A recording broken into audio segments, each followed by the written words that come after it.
নমস্কাৰ অনুপম এই জীৱনলৈ আপোনালোকক স্বাগতম জনাইছো। আজি আমি এনে এগৰাকী জীৱনধন্য সংগীত শিল্পীৰে মুখামুখি হ'ব খুজিছো যাক নকৈ চিনাকি দিয়াৰ প্ৰয়োজন নাই। 1934 চনৰ 8 আগষ্টত গুৱাহাটীত জন্মগ্ৰহণ কৰা এগৰাকী সুকণ্ঠী গায়িকা আন কোনো নহয়, তেওঁ হ'ল নীলকান্ত হাজৰিকা আৰু শান্তিপ্ৰিয়া হাজৰিকাৰ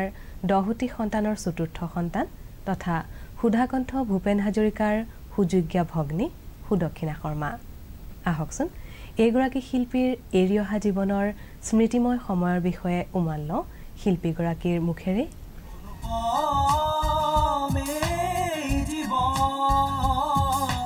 আজিৰ অনুষ্ঠানত আমি এনে এগৰাকী সংগীত শিল্পীৰ সৈতে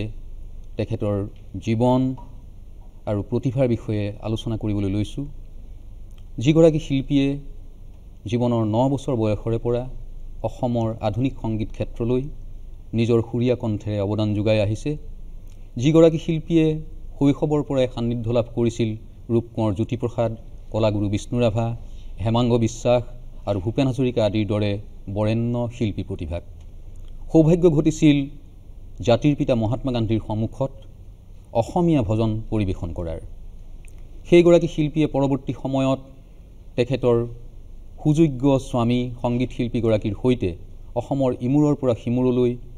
জ্যোতিপ্ৰসাদৰ গীতৰ প্ৰচাৰ আৰু প্ৰসাৰত অহু পুৰুষাৰ্থ কৰি আহিছিল। এইগৰাকী বৰেণ্য শিল্পী আন কোনো নহয়, আমাৰ আটাইৰে মৰমৰ, আটাইৰে শ্ৰদ্ধাৰ সুদক্ষিণা শৰ্মা আৰু অসমৰ ৰাইজৰ বাবে অতি পৰিচিত কুইন বাইদেউ।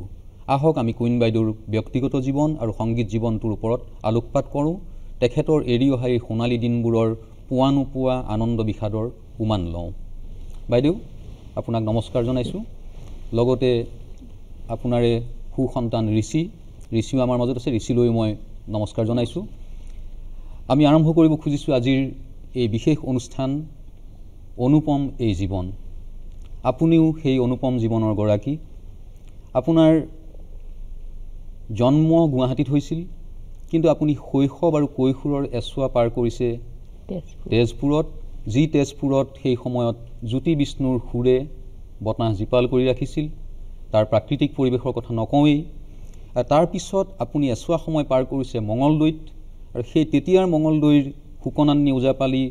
বিয়াহ গীত, তাৰপিছত যাত্ৰা, এইবিলাকো আপোনাৰ জীৱনত প্ৰভাৱ বিস্তাৰ কৰিছে। আমি প্ৰথমেই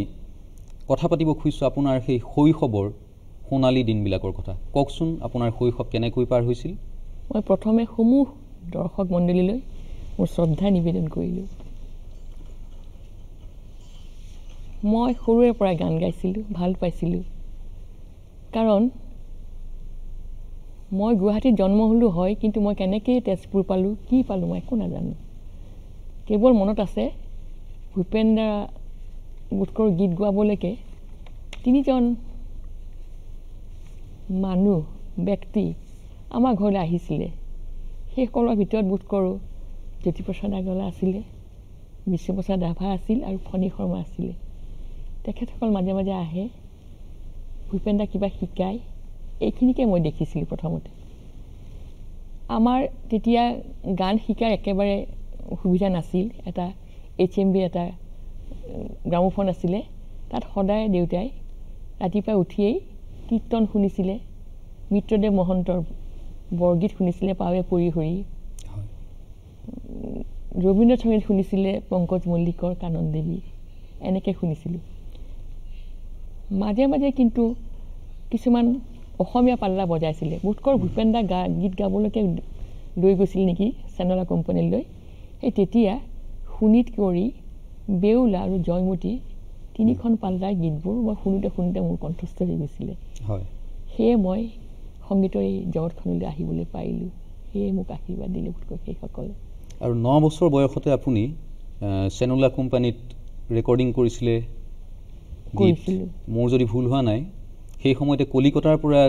যি অসমীয়া অনুষ্ঠান প্ৰচাৰিত হৈছিল ৰেডিঅ'ৰ গুৱাহাটী ৰেডিঅ' তেতিয়াও হোৱা নাই সেই সময়তে আপুনি আপোনাৰ দেউতা নীলকান্ত হয় 42 চনত আৰম্ভ হৈছে 43 চনত হয় বিষ্ণুৰাভা লৈ তেতিয়া আপুনি আপোনাৰ দেউতা নীলকান্ত হাজৰিকাই লিখা এটি গীত যেটো ভূপেন্দ্ৰৰ জীৱনৰ প্ৰথম সুৰ ও মইনা কেতিয়া আহিলি তই এই গীতটো আপুনি গাইছিলে অকনমান আমি তাৰে আৰম্ভ কৰোঁ গীতটো শুনো আপোনাৰ মুখত ঠিক আছে মোক অলপ সহায় কৰিব মোৰ ল'ৰা ঋষিৰাজে আৰু ইয়াৰ লগতে আপুনি আৰু দুটা গীত গাইছিলে কমল নাৰায়ণ চৌধুৰীৰ লগত বিষ্ণুৰাভাৰ বিশ্বৰ ছন্দে ছন্দে নাহৰ ফুলে নুশুৱাই আমি আপোনাৰ দেউতাৰ গীতটো আৰম্ভ কৰোঁ ও মইনা কেতিয়া আহিলি তই অহাৰে লগতে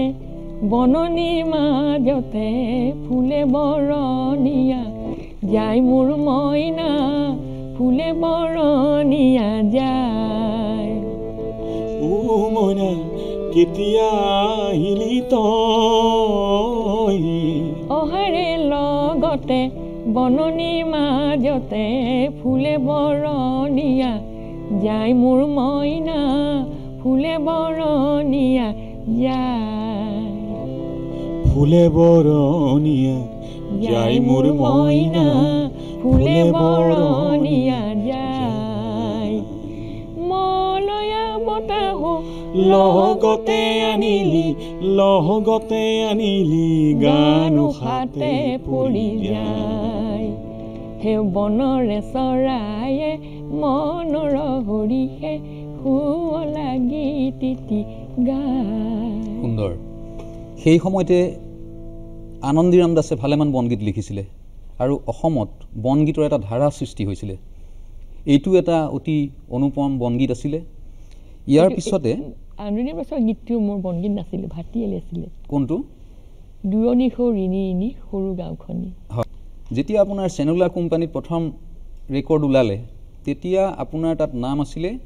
নিৰুপমা হাজৰিকা আৰু ব্ৰেকেটত আছিলে কুইন সোঁৱৰণি নাম সেইটো আপোনাৰ সুদক্ষিণা নামটো কেনেকৈ হ'ল সেইবিলাক আমি পিছত আহি আছোঁ কেতিয়াৰ পৰা নামটো আহিলে কিন্তু এইখিনিতে মনত পৰে আপুনি প্ৰথম চিনেমাত প্লেবেক কৰিছিলে পাৰঘাট ছবিখন হয় প্ৰবীণ ফুকনৰ আৰু মিউজিক ডাইৰেক্টৰ আছিলে ভূপেন দা আৰু পুৰুষোত্তম দাস তেওঁলোক দুয়ো যুটীয়াভাৱে সংগীত পৰিচালনা কৰিছিল উল্লেখযোগ্য যে সেই ছবিখনৰ গীত বাণীবদ্ধ কৰিবলৈ যাওঁতেই জ্যোতিপ্ৰসাদে যেতিয়া জয়মতী সাউণ্ড ৰেকৰ্ডিঙৰ কোৱালিটি খুব বেয়া হৈছিলে ছেকেণ্ড টাইম আকৌ সেই সংযোগ কৰি পেলাই পুনৰ জয়মতীখন নিৰ্মাণৰ চেষ্টা কৰিছিলে তেতিয়া তাত সহযোগিতা কৰিছিলে এজন ডেকা ল'ৰাই তেতিয়াৰ তেওঁ হ'ল আবাহনৰ দীননাথ শৰ্মাৰ পুত্ৰ দিলীপ শৰ্মা আৰু সেই তেতিয়াই কলিকতাত আপোনাৰ প্ৰথম দেখা হৈছিলে দিলীপ শৰ্মাৰ লগত আৰু ভূপেন দা চিনাকি কৰি দিছিলে কাৰণ যেতিয়া 42 চনত যেতিয়া ৰেডিঅ' ষ্টেচন খুলিলে তেতিয়া তাত প্ৰবাসী যিসকল ল'ৰা ছোৱালী আছিলে তেওঁলোকে গীত গাইছিলে তাৰ যাদৱ চলীয়া ঘৰৰ পৰিয়াল শৰ্মা ঘৰৰ পৰিয়াল এনেকৈ গাইছিলে গাওঁতে অসমীয়া হিচাপে গায়ক হিচাপেই অল ইণ্ডিয়া ৰেডিঅ'ৰ প্ৰথম গায়ক আছিলে দিলীপ শৰ্মা হয় তেখেতে আৰু সেয়া আছিলে আপোনাৰ দিলীপ শৰ্মাৰ সৈতে প্ৰথম দেখা তাৰপিছত আপুনি গোটেই জীৱন দিলীপ শৰ্মাৰ সৈতে কটাব লগা হ'ল সেই প্ৰথম সান্নিধ্যৰ সময়ত আপুনি ভাবিছিল নে যে এইজন মানুহে মোৰ জীৱন সংগী হ'ব সংগীত সংগী হ'ব তেতিয়া সিমান ভাবিব পৰা নাছিলোঁ দেখি মানুহজন গহীন গম্ভীৰ অমায়িক এটা শ্ৰদ্ধা এটা লাগিছিলে আৰু তাৰোপৰি আবাহনত সৰুতে ভূপেন দাৰ যিবোৰ চেনলা কোম্পানীত গান গোৱা ফটো আছিলে সেই ফটোবোৰ যে আবাহনত দেখিছিলোঁ গতিকে আবাহনৰ ল'ৰা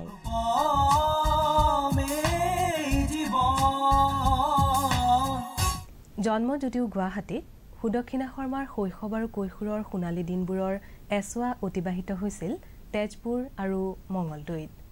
তেজপুৰৰ সেউজ সুন্দৰ প্ৰাকৃতিক পৰিৱেশ আৰু জ্যোতি বিষ্ণুৰ গীতেৰে সুৰীয়া তেজপুৰে শিল্পীৰ শিশুপ্ৰাণ উপচাই তুলিছিল মঙলদৈত দেখিলে যাত্ৰা গান সুকন্নানী ওজাপালিৰ পৰম্পৰা ইফালে ঘৰতে আছিল আধুনিক অসমীয়া সংগীতৰ অনন্য জ্যোতিষ্ক ককায়েক ভূপেন হাজৰিকা ঘৰৰ গ্ৰামোফোনত শুনিছিল কেএল চাইগল পংকজ মল্লিক কাননবালাৰ পৰা অসমৰ জগনী বৰুৱা মিত্ৰদেৱ মহন্ত বিষ্ণুৰাভাৰ কণ্ঠৰ গীত এনেবোৰ পৰিৱেশ আৰু প্ৰভাৱৰ মাজত কিশোৰী কুইনৰ মনলৈ প্ৰশ্ন নাহিবনে ময়ো এনেকৈ গীত গাব পৰা হ'লে তেজপুৰত প্ৰাথমিক শিক্ষা মঙলদৈত ৪ৰ্থ শ্ৰেণীলৈ পঢ়ি কুইন পুনৰ আহি গুৱাহাটী পালেহি পাণবজাৰ হাইস্কুলত নাম লগাই 1949 চনত মেট্ৰিক পৰীক্ষা পাছ কৰি সন্দিকৈ কলেজত পঢ়ায় কুইনে ইতিমধ্যে গ্ৰামোফোন ৰেকৰ্ডত গীত গোৱা কুইনৰ জীৱনলৈ হঠাৎ আহিল এটি স্মৰণীয় দিন যিটো দিনৰ কথা আজিও তেওঁ মিঠা সোঁৱৰণিৰে উপচাই দিব খোজে সেয়া আছিল 1946 চন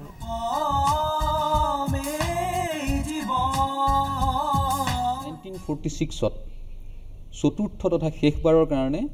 মহামানৱ মহাত্মা গান্ধী অসমলৈ আহিছে তেতিয়া তেওঁৰ বয়স ৭৭ বছৰ আৰু তাৰপিছত তেওঁ কিছুদিনৰ পিছতে আমাৰ মাজৰ পৰা গুচি যাব লগা হ'ল আপুনি সৌভাগ্যৱতী আছিলে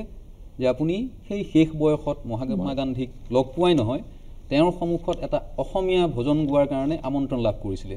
গোপীনাথ বৰদলৈ আহিছিল সেইখিনি আপোনাৰ মুখৰ পৰাই শুনো কওকচোন কেনেকৈ সেই সুযোগ আহিছিল গোপীনাথ বৰদলৈ দিন আমাৰ ঘৰলৈ গ'ল লোকপ্ৰিয় গোপীনাথ বৰদলৈ সেইসকল মানে বেলেগ আছিলে ইমান সমাজৰ প্ৰতি দায়বদ্ধ আছিলে গৈ দেউতাক ক'লে যে অসমীয়া ভজন এটা শুনিবলৈ খুজিছে তেওঁৰ প্ৰাৰ্থনা সভাত ভূপেনটো নাই কুইনেই গাব নেকি এনেকৈ ক'লে ভূপেন তেতিয়া বেনাৰছত আছিলে মোক আৰু মাজতে আহৰণটো দিলে ঠিক সেইখিনি সময়ত বিষ্ণু ৰাভা তেখেতক মই ৰাভা মামা বুলি মাতিছিলোঁ ক'লে যে তোক যে শিকাইছিলোঁ মই মোক সৰু শংকৰদেৱৰ পাল্লাটোত সৰু শংকৰদেৱৰ পাঠখিনি কৰিবলৈ লৈ গৈছিলে কিন্তু মই দুৰ্ভাগ্যবশতঃ মোৰ এখন ৰেকৰ্ড কৰাৰ পিছতেই মোৰ টাইফয়েড হ'ল মই সেই পাল্লাৰ গীতবোৰ গাব নোৱাৰিলোঁ গতিকে সেই যে মোৰ পদ কেইফাকি শিকাই আছিলে তই সেই কেইফাকি গাই দিবি তেতিয়া মোক এই যে নন্দনটো গাবলৈ দিলে মই গালোঁ তেওঁ মোক আশীৰ্বাদ দিছিলে মই এতিয়া ভাবিলে মোৰ চকুলে পানী ওলায় আৰু গাৰ নোম শিয়ৰি উঠে মই দেখিছিলোঁ মহাত্মা গান্ধীক মোৰ মূৰত আশীৰ্বাদ দিছিলে মোক গাবলৈ সেই 46 চনত গোৱা এই জয় ৰঘুৰ নন্দন যিটো গীত ভূপেন দায়ো বিদেশ ভ্ৰমণত গৈ গাইছিলে সেই গীতটো আজি ইমান দিনৰ মূৰত আকৌ এবাৰ আপোনাৰ কণ্ঠত যদি আমাৰ শ্ৰোতাই শুনে মোৰ কণ্ঠটো অকণমান হৈ গৈছে মোক ই সহায় কৰিব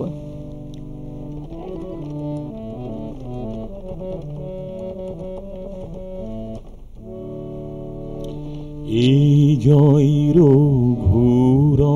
নন্দন ঘব ৰামে জয় ৰঘুৰ নন্দন কিনো ভাগ্য মিলন মাৰি জয় ৰাঘৱ দেৱৰ দুৰ্লভ পদ দেখিলো তো হাৰি জয় ৰঘুৰ নন্দন ঘব ৰামে জয় ৰঘুৰ নন্দন এতিয়া মই আপোনাৰ ৰেডিঅ' যুগ যেতিয়া আৰম্ভ হ'ল অসমত হয় সেই সময়ৰ অকণমান অভিজ্ঞতা জানিব খুজিছোঁ 1948 আকাশবাণী গুৱাহাটী হ'ল হয় হয় প্ৰথম দিনা ৰাষ্ট্ৰীয় সংগীত গোৱাৰ কাৰণে অলপ হুলস্থুল হৈছিলে সেইদিনা গাবলৈ নিদিয়াৰ কাৰণে প্ৰতিবাদ হৈছিলে গেটৰ সন্মুখতে শিল্পীসকল গোট খাইছিলে পৰৱৰ্তী সময়ত জ্যোতিপ্ৰসাদ আগৰৱালাই তেওঁৰ জননীৰ সন্তান জাগা জাগা এই বিখ্যাত গীতটো তেতিয়াৰ জনপ্ৰিয় সংগীত শিল্পী চিৰাজৰ এছিষ্টেণ্ট ডাইৰেক্টৰ আছিলে শিৱ ভট্টাচাৰ্য তেতিয়াৰ যশস্বী শিল্পী তুলতুন বৰুৱা ব্ৰজেন বৰুৱা কল্যাণী ফুকন আপুনি মিনতি ৰাজখোৱা মই কমলী ভূঞা তুলতুল বৰুৱা ভৰালী আছিল এইসকল শিল্পীয়ে গাইছিলোঁ এইসকল শিল্পী সকলোবিলাকেই আছিল নিজৰ দেশক ভাল পাইছিলে আৰু সমাজৰ প্ৰতি দায়বদ্ধ লোক আছিল আৰু ৰেডিঅ' ষ্টেচনৰ যিটো কৰ্মকৰ্তাসকল তেওঁলোকক বাচক বনি আছিল সৈয়দ আব্দুল মালিক আছিল পুৰুষোত্তম দাস সত্যপ্ৰসাদ বৰুৱা উবেললতী বৰুৱা ভূপেন হাজৰিকা ফণী তালুকদাৰ ৰচনাৰা খাতুন কাক ক'ত পেলাব গোটেইবোৰে কমলনাৰায়ণ চৌধুৰী হয় নাই ৰেডিঅ' যেতিয়া স্থাপন হ'ল হয় তেতিয়া আধুনিক অসমীয়া সংগীতে এটা নতুন মূল লাভ কৰিলে নতুন ভালেমান সংগীত যুগজয়ী সংগীত সৃষ্টি হ'ল, এটা ৰেডিঅ' যুগ সৃষ্টি হ'ল, য'ত আপোনাৰ দৰে শিল্পীৰ যথেষ্ট অৱদান আছে। সেই ৰেডিঅ'ৰ আৰম্ভণি সময়ছোৱাৰ বিষয়ে অকণমান আৰু অভিজ্ঞতা আপুনি কওকচোন। ৰেডিঅ' তেতিয়া মানে প্ৰথম যিখিনি ধৰক বন্দনা বৰুৱা, শ্বিলঙৰ বন্দনা বৰুৱা, জ্ঞানদা কাকতি, তাৰপিছতে দীপালীহঁত পিছত আহিছে, সৰু আছিল তাহাঁত। তাৰপৰা এইফালৰ পৰা তেনেকৈ মই পাহৰোঁ আজিকালি অনেক শিল্পী ওলাল। ভূপেন হাজৰিকা, বীৰেন্দ্ৰনাথ দত্ত এইসকল আৰম্ভণি আমাতকৈ এবছৰ তফজলালী, বীৰেন্দ্ৰনাথ দত্ত, জ্যোতিৰ্ময় কাকতি এইসকল অলপ পিছত, আমাতকৈ অলপ সৰু তেওঁলোক। কিন্তু এনেকৈ মানে ইমান সুন্দৰকৈ অৱদান আছে এই আকাশবাণী কেন্দ্ৰৰ। আৰু বিশেষকৈ বীৰেণ ফুকন আৰু এই পুৰুষোত্তম দাসে লোকগীতসমূহ সকলো অসমীয়া গীতৰ মানে পুনৰুদ্ধাৰ কৰিবৰ কাৰণে তেওঁলোকে গাঁৱে ভূঞে ফুৰিছিলে। সেই ৰেডিঅ'টোকে আশ্ৰয় হিচাপে লৈ অসমীয়া সংগীতক যাতে যুগমীয়া কৰিব পাৰি, এটা সংগ্ৰহ কৰিব পাৰি, সংৰক্ষণ কৰিব পাৰি, সেই এটা প্ৰচেষ্টা আৰম্ভ হৈছিলে। তাৰ পিছৰ এছোৱা সময়লৈ মই আহোঁ। তাৰপিছত আপুনি কেইখনমান চিনেমাত কণ্ঠদান কৰিলে। আপোনাৰ প্ৰথম ছবি আছিলে প্ৰবীণ ফুকনৰ পাৰঘাট। তাৰপিছত আপুনি আন কেইবাখনো ছবি ভূপেন্দাৰ সংগীত পৰিচালিত মণিৰাম দেৱান, চিকমিক বিজুলী আৰু শেহতীয়াকৈ গুণসিন্ধু হাজৰিকাৰ অবুজ বেদনাত আপুনি গীত গালে। মণিৰাম দেৱান ছবিৰ এটি গীত আমাৰ আজিও মনত পৰে, সেইটো ব্ৰজাৱলী শব্দ মিহলি কৰি পেলাই ভূপেন্দাই লিখিছিলে এটা পৰীক্ষামূলকভাৱে, সেইটো আছিলে সংগ্ৰামৰ লগ্নে আজি। এই গীতটিৰ কথা সমানে মই অকণমান কওঁ। মই গাবলৈ যেতিয়া গ'লোঁ তেতিয়া ভূপেন্দাই ক'লে, কুইন তইনো কি নতুন ফ'ক চং শিকিছ মোক কচোন। মোৰ সৌভাগ্য হৈছিল যে পদ্মশ্ৰী আইতা নলিনীবালা দেৱীয়ে মোক কেইটামান জন্মাষ্টমীৰ গীত শিকাইছিলে। তেতিয়া দৈৱকী আৰু বসুদেৱক যেতিয়া কংসই ধৰি লৈ আহিছে, তেতিয়া বা বিয়া দেউতে বিদায় দিছে, তেতিয়া আকাশবাণী হৈছিলে। সেই আকাশবাণীটোত মানে কেনেকৈ গানটো গীত গাইছিলে, সেই নলিনীবালা দেৱীয়ে শিকোৱা সুৰটো মই ভূপেন্দাক শুনালোঁ। তাৰ ওপৰতে মোক এই গীতটি লিখি দিছিলে। ৰাধানাথ দেহি প্ৰাণ নাথ দেহি দৰহন গোপিনী নিধন যাকলৈয়া যাস কংস শুনৰে অজ্ঞান এহিৰ অষ্টম গৰ্ভ তোৰলৈ মে প্ৰাণ ৰাধানাথ দেহি। ভূপেনটা অকণমান শুনিলে মাত্ৰ, সি ৰাতিটোৰ ভিতৰতে লিখিলে। সংগ্ৰাম লগ্নে আজি শংকা ত্ৰাস ত্যাজি আইস বীৰ হব দুষ্কৃতি নাহিছে অগ্নিমন্ত্ৰে দীক্ষা লৈয়া আইস আজি যত দৈত্যকে বোধিছে ন্যায়তন্ত্ৰে শিক্ষা লৈয়া আইস আজি যত পশুতৰোধিছে সাষ্টাংগে কৰোঁ প্ৰণাম মাতৃচৰণতে সংগ্ৰাম লগ্নে আজি শুনৰে অসমী মাতৃ নাকান্দা নাকান্দা কেনে কান্দা অভাগীৰ দৰে পুত্ৰ আছে আছে কন্যা ৰাত্ৰি দিনে চিন্তে হবে থাপিব আনন্দ মেলা আজি তোৰ ঘৰে কেনে কান্দা অভাগীৰ দৰে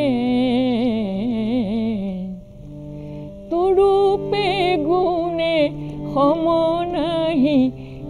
শোক ভিতৰে কেনে কান্দা অভাগীৰ দৰে অসমীয়াই মোৰ অতি ভয়ংকৰ ৰাক্ষসৰ কাৰণে ভয়ে নকৰিবা আমাৰো হেংদান আছে হে অতি নিষ্ঠুৰ কাল সৰূপৰ কাৰণে ভয়ে নকৰিবা আমাৰো মন্ত্ৰ আছে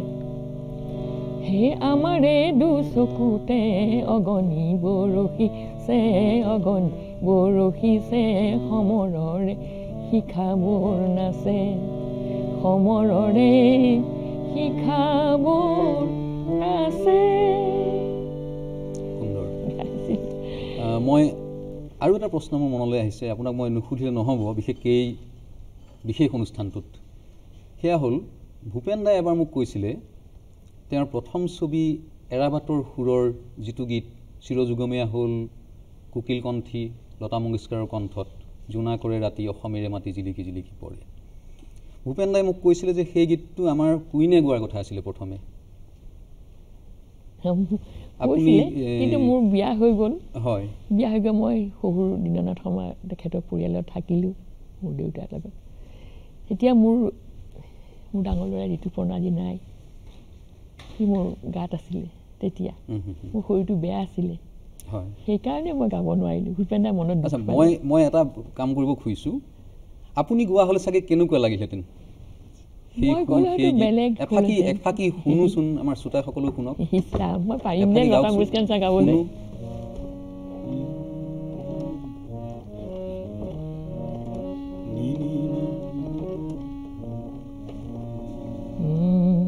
জোনা কৰে ৰাতি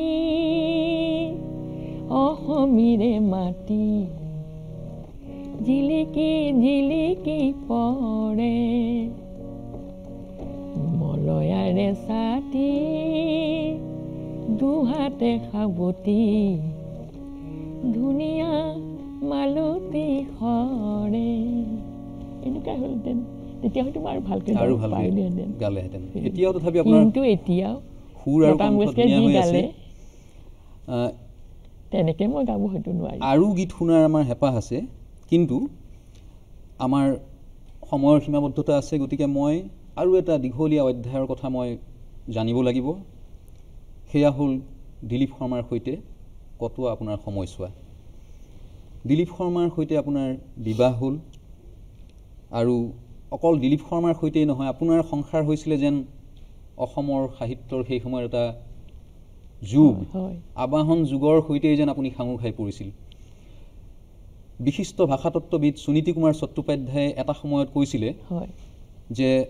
অসমীয়াটো বঙলা ভাষাৰ অপভ্ৰংশ অসমীয়াও যে এটা নিজস্ব ভাষা স্বাধীন চিতীয়া ভাষা সেই কথাটো প্ৰমাণ কৰিবৰ কাৰণে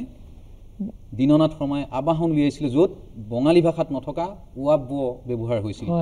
নিজে দেউতাই কৈছিল সেই আবাহনৰ যুগটোৰ কথা আমি কিছু আপোনাৰ পৰা জানো দেউতাই ডাক্তৰী চিকিৎসা বিদ্যাৰ্থী আছিলে ডাক্তৰ আছিলে তেখেত কিন্তু যেতিয়া এই কথাটো শুনিলে দেউতাৰ বেয়া লাগি ডাক্তৰীটোকে এৰি দিলে এই যে আবাহন উলিয়াম বুলি কৰিলে আৱাহনটো মানে এই ওৱাবটো যে তেওঁ কৈছিল যে তেওঁ দেখা কৰিছিলে গৈ ক'লে যে আপুনি যিটো কৈছে এইটো ভুল সংস্কৃতহে আমাৰ মূল ভাষা তাৰ সেই অপভ্ৰংশই আমাৰ ভাৰতীয় ভাষাবোৰ তেতিয়া সুনীতি চট্টোপাধ্যায় কৈছিল বাবা তুমি এসো তো এখানে অফিসে আসবে তোমার কথা উনি শুনবো তেখেতে ই নকৰিলে তেখেতে গোৱালপাৰা জমিদাৰ নগৰায়ণ চৌধুৰীদেৱক ক'লেগৈ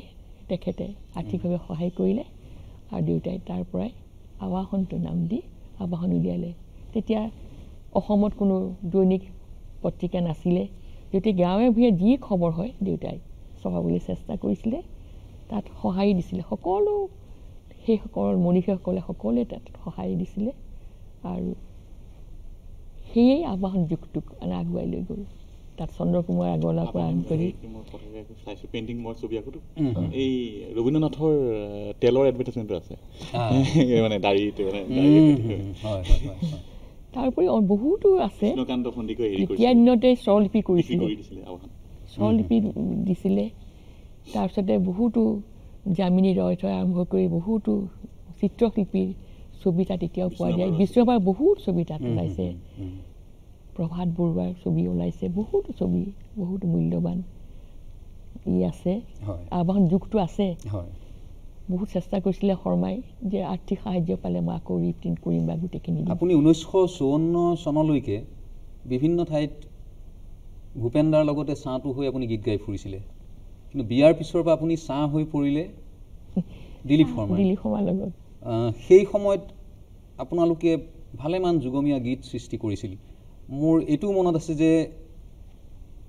কদমকলি যিখন আছিলে লক্ষ্মীনাথ বেজবৰুৱাৰ পুথি তাৰ কিছুমান কবিতা ছন্দময় কবিতা আছিল কাৰণে আপোনালোকে নিজেই সুৰ দি সেইবোৰ ৰেডিঅ' যোগে প্ৰচাৰিত কৰিছিলে আৰু জনপ্ৰিয় কৰিছিলে আৰু শৰ্মাই হয় ৰজক লৈ কৰিছিলোঁ সেই সময়ত গোৱা বেজবৰুৱাৰ এফাকি গীত দিয়াচোন পুৰি গ'লটো যে মই ধনবৰ ৰতনীৰ ভাৰ্চনটো অকণমান গাই দিম পুৰি গ'ল বৃন্দাবন উৰি গ'ল চাই ৰতনীৰ ধনাই আৰু পৃথিৱীত নাই মৰি গৈ সোণ তৰাতি হ'ল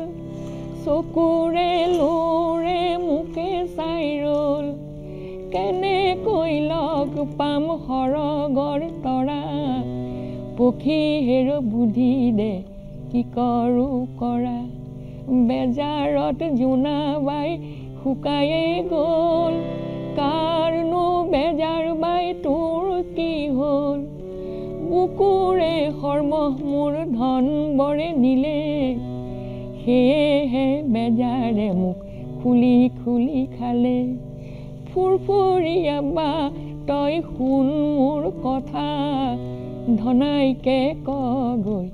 ৰতনীৰ বেথা এনেকে বহুতো গীত গাইছিলোঁ ভূপেন্দাৰ কেইটামান বৰ সুন্দৰ মই আজিকালি পাহৰো মই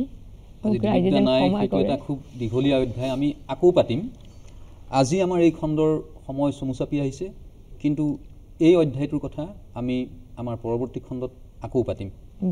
আৰু তাৰ বাহিৰেও আপোনাৰ কণ্ঠত যিবোৰ গীত অসমৰ শ্ৰোতাৰ মাজত আজিও উজ্জীৱিত হৈ আছে সেই গীতবোৰকো আমি পুনৰ আমাৰ এই ৰোমন্থনৰ মাজলৈ আনিম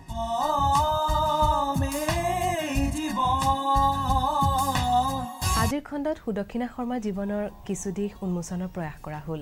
পুনৰ পৰৱৰ্তী খণ্ডত শিল্পীগৰাকীৰ জীৱনৰ আন কিছুমান দিশ আলোকপাত কৰাৰ আশাৰে অনুপম এই জীৱনৰ এই খণ্ডটিৰ ইমানতে সামৰণি মাৰিলোঁ নমস্কাৰ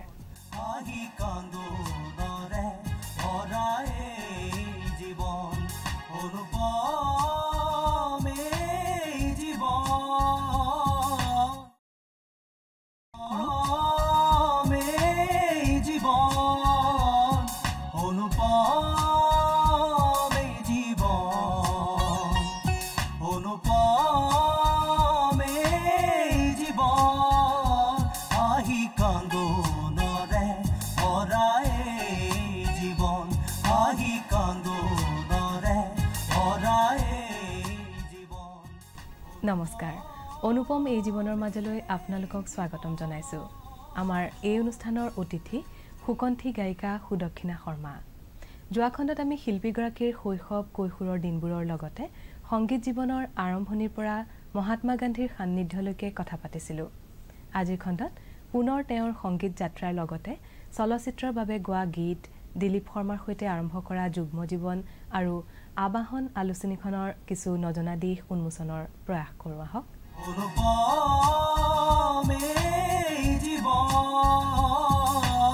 যোৱাবাৰ বাইদেউ এৰি আহিছিলোঁ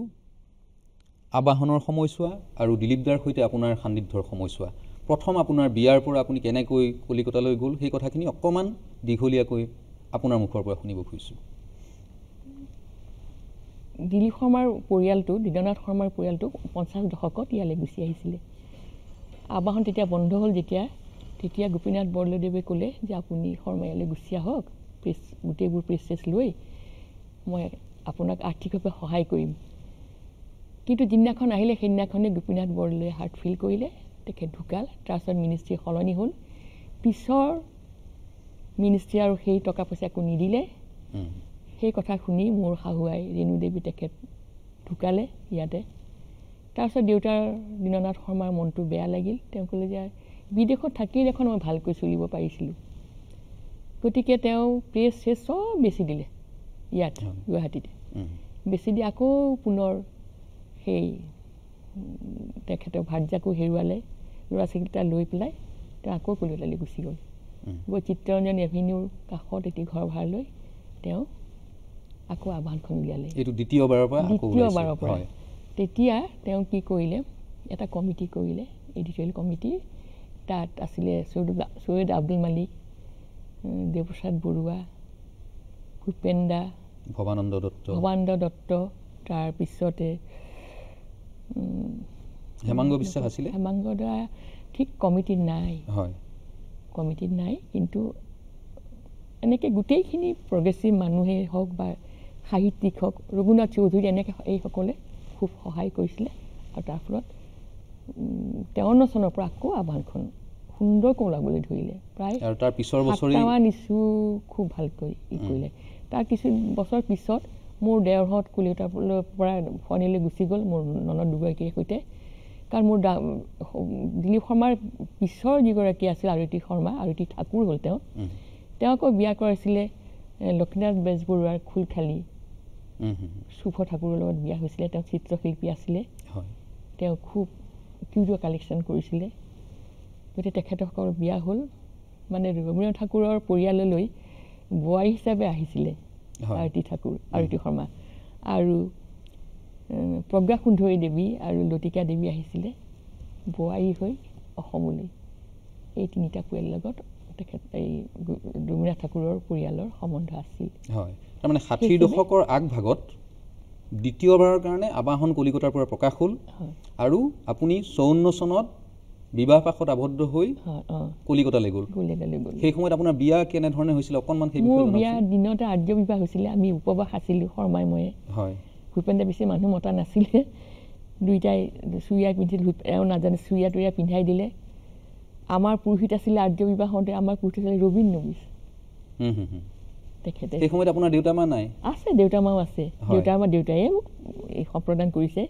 কিন্তু ভূপেন দা আৰু মোৰ নবৌ আছিল নাই এখেতে শৰ্মাক খুব মৰম কৰিছিলে প্ৰিয়ম হাজৰিকা যথেষ্ট মৰম কৰিছিলে আৰু হেৰি এখন মানে বসন্ত উৎসৱ বুলি এখন হেৰি হৈছিলে কালচাৰেল শ্ব' হৈছিলে বঙালীসকলৰ বসন্ত উৎসৱ তাত কালাৱন্ত সিঙে নাচ ডাইৰেকশ্যন দিছিলে বৈও দিছিলে তেতিয়া গৰিমাহঁত সৰু লীলি দাস মজুমদাৰ ৰোজ ৰুবিহঁত সৰু তাহাঁতক লৈ সুন্দৰ ৰবীন্দ্ৰ সংগীতৰ ওপৰত নৃত্য নাটিকা এখন হৈছিলে সেইবোৰ দেখি এওঁ গান গোৱা ধৰণে এওঁ যে খুব ৰবীন্দ্ৰ সংগীত শিকিছে নাই এনেই ৰাবীন্দ্ৰ গীতটোত মানে কৰি আছিলে ভৱানন্দ দত্তই গোৱালে আৰু ৰঘুনাথ চৌধুৰীয়ে গোৱালে কিন্তু ইয়াৰ মানুহে একচেপ্ট কৰি ল'লে তেতিয়াহে তেওঁ ৰবীন্দ্ৰ সংগীতবিলাক গোৱাৰ কাৰণে আৰম্ভ কৰিছিলে 54ত যেতিয়া আপুনি কলিকতালৈ বিয়াৰ পিছদিনাই গুচি গ'ল গৈ পেলাই তেতিয়া আপুনি আবাহন ওলোৱা ঘৰটো দেখিছে মই পিছৰবাৰ ওলা আৰু পুৰণা আবাহন ঘৰটো মোক দেখুৱাইছে দ্বিতীয়বাৰ আবাহন ওলোৱাৰ সময়ৰ সংগ্ৰাম আপোনাৰ কিবা চকুৰ আগত মনত পৰে নে এতিয়াও কিমান সংগ্ৰাম কৰিব লগা হৈছিল সংগ্ৰাম কৰে কাৰণ তেতিয়া লোকৰ পিছত কৰিবলগীয়া হয় শুভ ঠাকুৰ তেতিয়া বাহিৰলৈ গুচি গ'ল আমেৰিকালৈ নিকলৈ গ'লগৈ এক্সিবিশ্যন লৈ আৰতী ঠাকুৰ আৰু সৰু বাচ্চা এটা আছিলে চিত্ৰলেখা টেগৰ তাইক ইয়াত থ'লে দেউতাৰ লগত আমি সকলোবোৰ একেলগে আছিলোঁ তাৰপিছত দেউতাই আমাৰ তিলকৈ আমাৰ প্ৰত্যেকেই মানে খাটি পেলাই আহ্বানখন উলিয়াইছিলে দীপক শৰ্মা আছিল মোৰ দেউৰ অৱন্তী এতিয়া ফ্লেটাব হৈছে তাই নৰৱেত আৰু মিনতী বাই আছিলে তাই ল'ৰা ছোৱালী নাই সিহঁত নৰৱে আৰু অচলতে থাকে তেওঁলোকে এখন ৰেক টাইম বুলি মেগাজিন এখন উলিয়ায় ইংলিছ মেগাজিন উলিয়াই আছে মাজতে আহিছিলে আচ্ছা তাৰপিছত আপোনালোকে দিলীপ দাৰ সৈতে একেলগে কিছুমান দ্বৈত কণ্ঠ যেতিয়া হ'ল তেতিয়া ভূপেন দাই পিছদিনাখন ক'লে কি এৰোপ্লেনত উঠাই দিবলৈ গ'ল যাওঁতে ক'লে কি বোলে দিলীপ তোমাকতো মই একো দিব নোৱাৰিলোঁ তোমাক কুইনকে দিলোঁ তেতিয়া লৈ গৈ তেওঁ মোক ক'লে সকলোৱে মাতা নামাৰে মই নামাতো এই বুলি মোক সুদক্ষিণা নামটো দিলে কিন্তু ৰাইজে দেখোন সেই নামটো আঁকোৱালি ল'লে একো কৰা নাছিলে কিন্তু তাত ৰেডিঅ'ত আহি ব্ৰেকেটত লিখিছিলোঁ তেনেকৈ একচেপ্ট কৰি ল'লে মানুহে সেই নামেৰে আজি মই কুইনীটো মই বোলে সৰুতে নাচিছিলোঁ মনত নাই মহান শিল্পী জ্যোতিপ্ৰসাদ আগৰৱালাই মোক কোলাত লৈ বোলে কৈছিলে এই কুইন নহয় কুইনী শব্দ কি অৰ্থ নাজানি পিছত কৈছে খুব সৰু বস্তু এটা এই বুলি জানিছিলোঁ। সেই হিচাপে কুইনী হাজৰিকা হিচাপে মই বিয়া আগতে জনাজাত হৈছিলোঁ ৰেডিঅ'ৰ মাজত।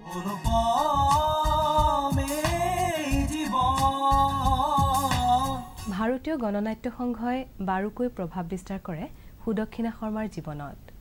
সংগীত কেৱল যে মনোৰঞ্জন নহয়, সেয়া হেমাংগ বিশ্বাস, বিষ্ণু ৰাভা, ভূপেন হাজৰিকা আদি বৰেণ্য শিল্পীয়ে গণনাট্য সংঘৰ মজিয়াৰ পৰা মানুহৰ মাজলৈ বোৱাই দিছিল। সেই চোৱা সময়ে শিল্পীৰ প্ৰাণত সঞ্চাৰ কৰা অনুভৱ কি হ'ব পাৰে? দিলীপ শৰ্মাৰ সৈতে আপোনাৰ যুগ্ম জীৱন যেতিয়া আৰম্ভ হ'ল, তাৰ পিছৰ পৰাই আপোনালোকৰ সংগীত জীৱনতো এটা পৰিৱৰ্তন আহিল, কাৰণ সেই সময়তে ভাৰতীয় গণনাট্য সংঘৰ এটা যুগ আহিছে। প্ৰগতিশীল চিন্তাধাৰাৰ লগত আমি জড়িত হ'লোঁ। হয়, মানুহৰ নিশ্চ মানুহৰ সত্তাক জগাই তোলাৰ কাৰণে যিবোৰ গীত ভূপেন দাৰ গানত পোৱা যায়, হয়, কিশোৰ মহন্তৰ গানত পোৱা যায়, আপোনালোকেও লিখিছিলে কিছু গীত প্ৰজেন বৰুৱাহঁতে। সেই গীতবোৰৰ এটা সমৃদ্ধ এটা যুগ এটা সৃষ্টি হৈছিলে। সেই গীতবোৰ গাই আমি য'তে ত'তে আমি গাব গৈছোঁ। যেতিয়াই নানা ৰকম সংকট হৈছে আমি গাই ফুৰিছিলোঁ গাঁৱে ভূঞে। তাত হয়তো লাইট চাইট নাই, মেন্থল জ্বলাইছিলে, খেৰ পাতি দিছিলে, তাতে ঋতু খুৱাই থৈছিলোঁ। লৈ যেতিয়া মই পানীৰ পোনাকণ গাইছিলোঁ শৰ্মায়ে ময়ে বা ভূপেন দাৰ লগত, মানুহে কান্দিছিলে। মই অকণমান গাই শুনামনে পানীৰ পোনাকণ? এন্ধাৰ কাটি নিশাতে এখনি নৈৰে পাৰতে এটি ভগা পজাতে পানীৰ কামিহাৰ সাৱটি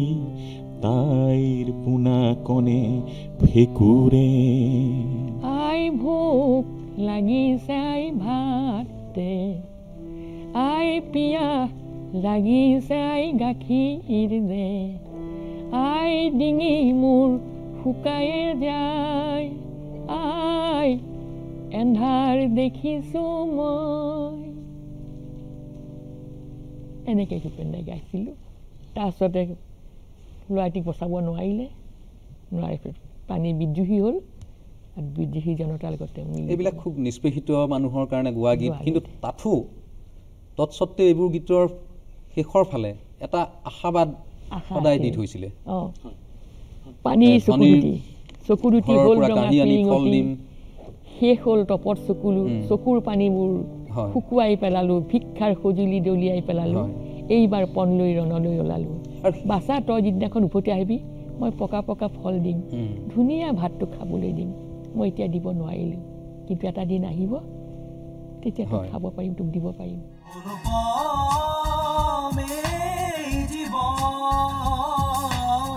জ্যেষ্ঠ ভাতৃ ভূপেন হাজৰিকাৰ ছাঁটোৰ দৰেই থাকি গীত গাই যোৱা গানৰ চৰাই কুইন বিয়াৰ পিছত 1954 চনৰ পৰা ছাঁ হৈ পৰিল দিলীপ শৰ্মাৰ। সেয়াও অন্য এক সুৰীয়া যাত্ৰা। সেই মুঠি গীতেও অসমৰ গাঁৱে ভূঞে সহস্ৰ শ্ৰোতাক আপ্লুত কৰিছিল, গুণগুণাবলৈ বাধ্য কৰিছিল। তেনে কিছু গীতৰ সুৰে আজিও আমনি কৰেহি শিল্পীগৰাকীক। আৰু ভূপেন দা যেতিয়া বাহিৰলৈ গুচি গৈছিলে, সেই সময়ত অসমত দিলীপ শৰ্মা আৰু আপুনি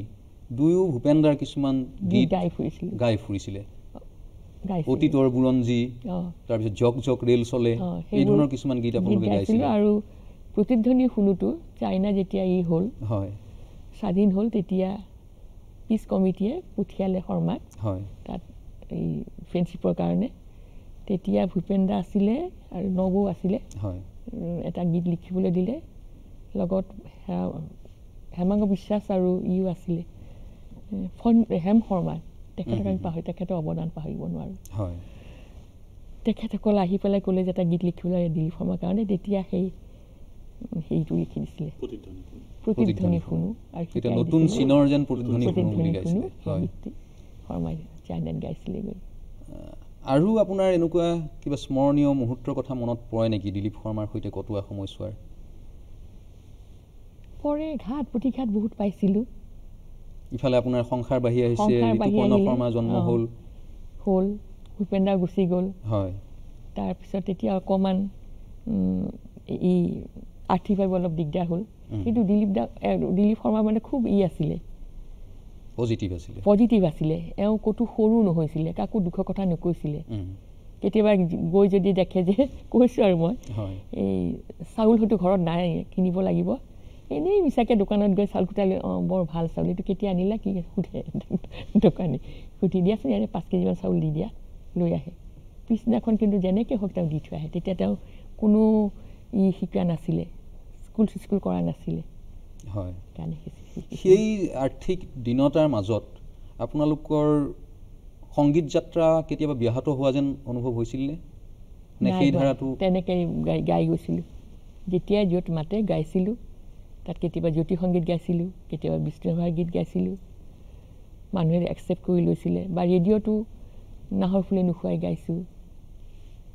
পানীৰ পোনাকণটো গাবলৈ দিয়া নাছিলে মানে সাংসাৰিক যিখিনি অভাৱনাটো নাছিলে সেইখিনি আপোনালোকৰ গীতৰ গতিত জ্যোতি পেলোৱা নাছিলে কেতিয়াও এতিয়া মনত নিৰাশা অহা নাছিলে আমাৰ কিন্তু হয় নিৰাশা কোনোদিনাখন অহা নাছিলে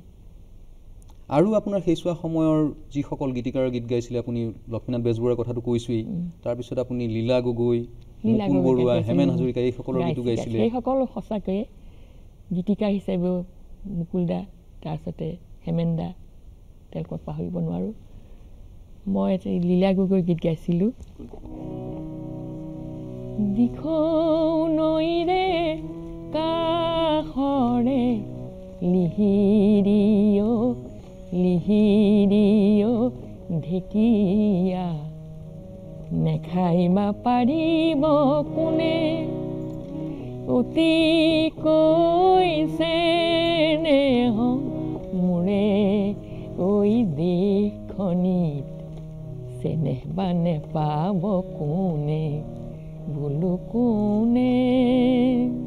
মুকুলদা ইমান সুন্দৰকৈ সুৰ দিছিল মই পাহৰিব নোৱাৰোঁ মই প্ৰাণ দি গাইছিলোঁ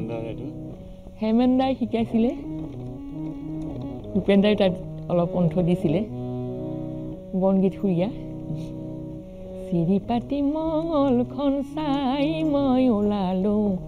পদুমণি বিললৈ তোকে লগ পাবলৈ মনৰ কথা ক'বলৈ তোকে লগ পাবলৈ মনৰ কথা ক'বলৈ জাকৈয়ালো গৰি এৰি থৈ আহিলোঁ নিজানে অকলৈ চেনাই ঐ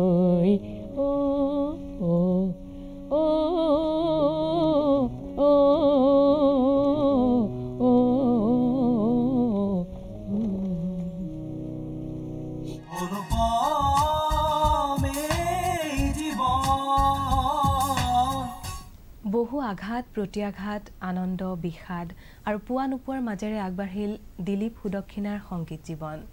সংসাৰলৈ আহিল 3 সুযোগ্য সন্তান সংগীত শিল্পী ঋতুপৰ্ণ শৰ্মা কন্যা ৰিজুশ্ৰী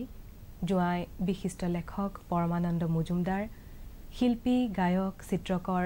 ঋষিৰাজ বোৱাৰী হীৰাশ্ৰী আৰু কেইবাটাও নাতি নাতিনী অব্যাহত থাকিল আধুনিক অসমীয়া সংগীতৰ সুৰীয়া বৰ্ণময় যুগ্ম যাত্ৰা এটা সময়ত আপোনালোকে কলিকতা এৰি একেবাৰে গুৱাহাটীলৈ গুচি আহিলে সেইটো কিমান চনৰ কথা বিয়াৰ পিছতো হয় আমি অহা যোৱা কৰি আছিলোঁ তেনেকৈ থাকি 57 চনৰ মানত আমি গুচি আহিলোঁ কাৰণ মোৰ দেওৰহঁত গুচি গ'লগৈ নহয় বাহিৰলৈ হয় আহ্বানখন চলাত দিগদাৰ হ'ল দেউতাক লৈ আহিলোঁ শহুৰক লৈ আহি চেকা চুৰকাকৈ আহ্বানখন উলিয়াই তাৰপিছতো আপোনালোকে গুৱাহাটীৰ পৰাও এই 84 চনত যেতিয়া এওঁ ৰিটায়াৰ কৰিলে তাৰপিছত বোধ কৰোঁ 97 চনত মই তাৰিখ দেখুৱাইছিলোঁ দিলীপদাই এককভাৱে আকৌ আহ্বানখন উলিয়াইছিলে 90 দশকৰ ফালে 90 দশকৰ বৰ সুন্দৰ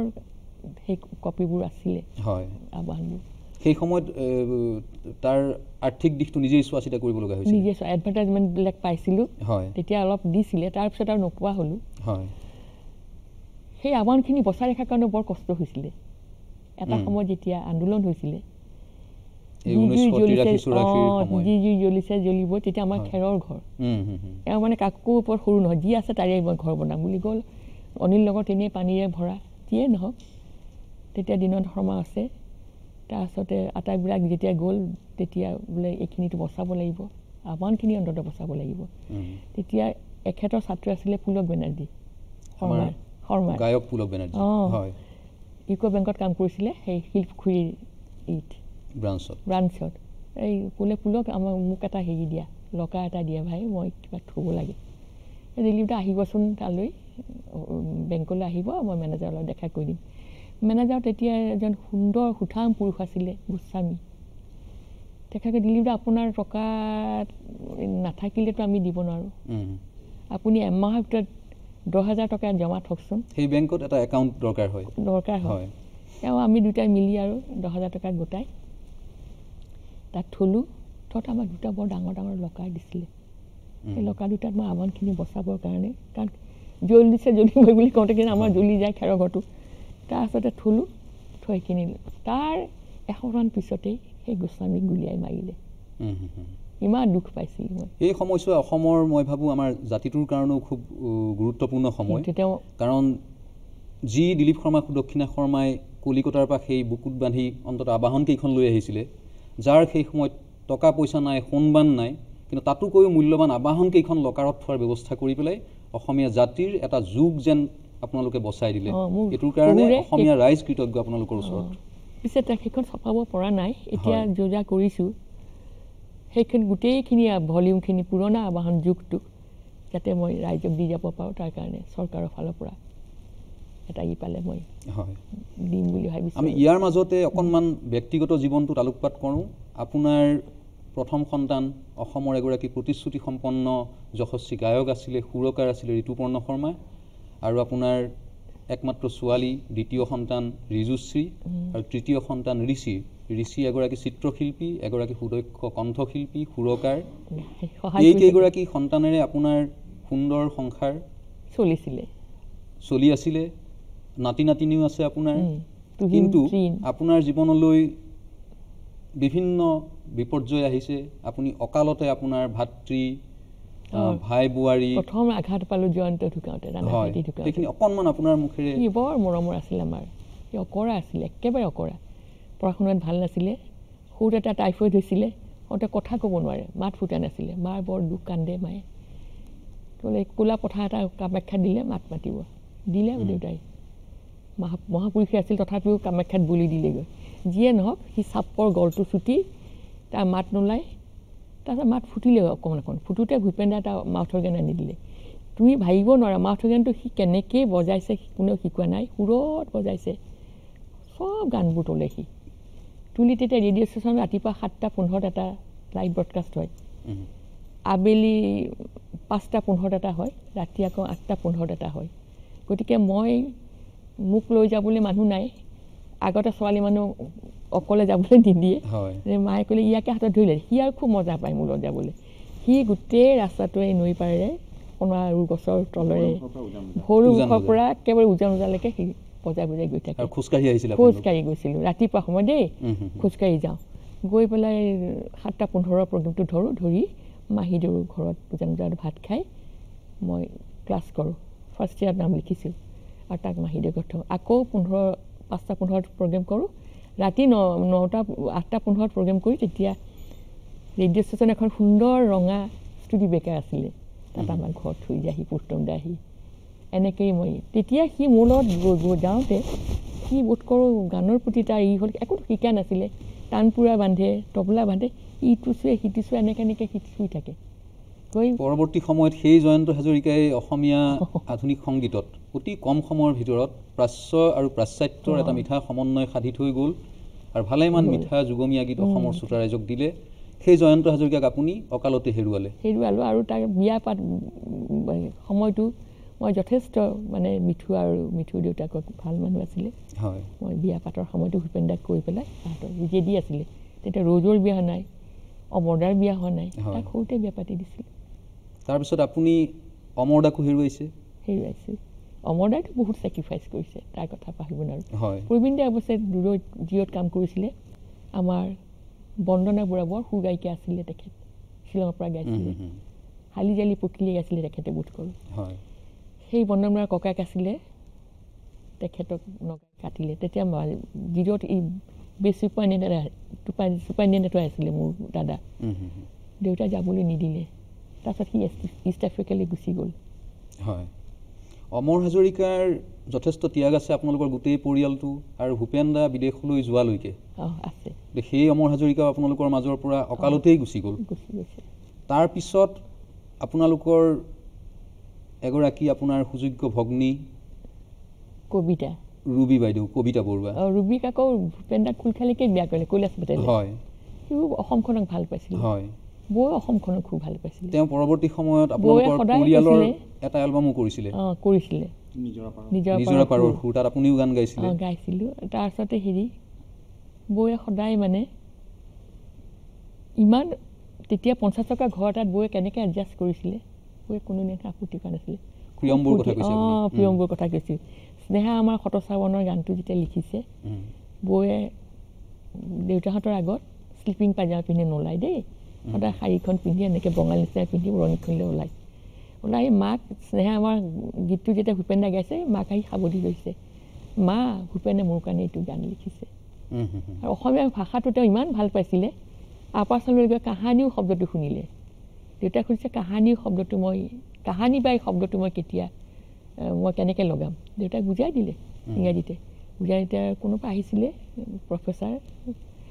গুৱাহাটী ইউনিভাৰ্চিটিৰ, আহোঁতে ভূপেন দা কেতিয়া গ'ল,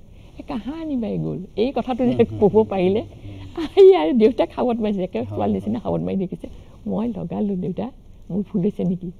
এনেকৈ সুধিছিলে। তাৰপিছত আকৌ বজ্ৰাঘাত পাইছে আপোনাৰ সুযোগ্য সন্তান ঋতু ঢুকাল। ঋতুপৰ্ণ শৰ্মা গুচি গৈছে। বোৱাৰী আগতে ঢুকাল, ভানু শৰ্মা। তাহাঁতে দুটা ল'ৰা ছোৱালী, টুইন শৰ্মা, তাহাঁতেও এতিয়া গান গায়। হয়, ছোৱালী বম্বেত আছে, চাকৰি কৰি। ইমানবিলাক ঘাত প্ৰতিঘাত আপুনি মূৰ পাতি লৈছে, তাৰপিছতো আপোনাৰ সংগীত যাত্ৰা অব্যাহত আছে। কিন্তু বিগত কেইটামান বছৰৰ ভিতৰত 2008ত আপুনি দিলীপ দাক হেৰুৱালে, আৰু যোৱা বছৰ হেৰুৱালে ভূপেন দাক। বিশেষকৈ এই দুটা ঘটনাই আপোনাৰ জীৱনলৈ কিবা পৰিৱৰ্তন আনিছে? খুব অকলশৰীয়া লাগে নহয়। হয়, অকলশৰীয়া লাগে, কিন্তু মানুহৰ বাবে যিহেতু গান গাইছিলোঁ, সেই মানুহে যেতিয়া ভূপেন দা আৰু জীয়াই ৰাখিবলৈ খুজিছে বা গণতন্ত্ৰ সংঘৰ জৰিয়তে দিলীপ শৰ্মাক মানুহে বিচাৰে, তেতিয়া মই এটা এনাৰ্জি পাওঁ ৰাইজৰ পৰা, আৰু সেয়ে মোক কঢ়িয়াই লৈছে। আজি যে এই মাৰামাৰি কাটাকাটি এইবোৰ দেখিলে বেয়া লাগে। আজি এনেকৈ এই অৱস্থাত হয়তো ভূপেন দা বা শৰ্মা থাকিলে নিশ্চয় ওলালেহেঁতেন। এতিয়াও বহুতো নতুন শিল্পী আগবাঢ়ি গৈছে। মই বিচাৰিছোঁ যে সংস্কৃতিৰ মাজেৰে যিটো মহান শিল্পী জ্যোতিপ্ৰসাদ আগৰৱালাৰ বিষ্ণু ভাই ভাবিছিলে বা হেমাংগ বিশ্বাসে ভাবিছিলে,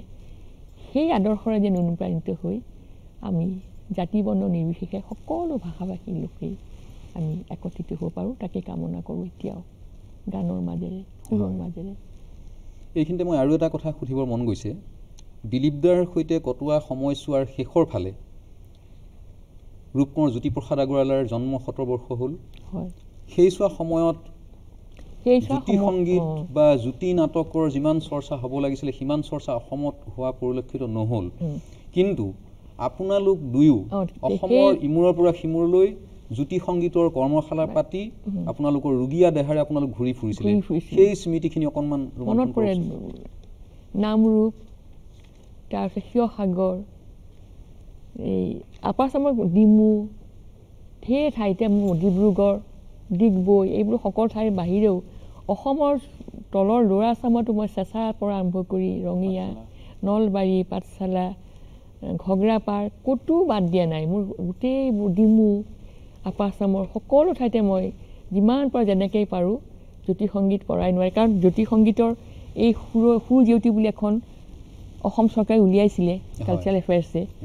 এই সুৰ জ্যোতিখনত মানে যিকেইটা গান সন্নিৱিষ্ট হৈছিল সেইকেইটা আগৰ পাল্লাৰ গীতৰ পৰা কৰিছিলে।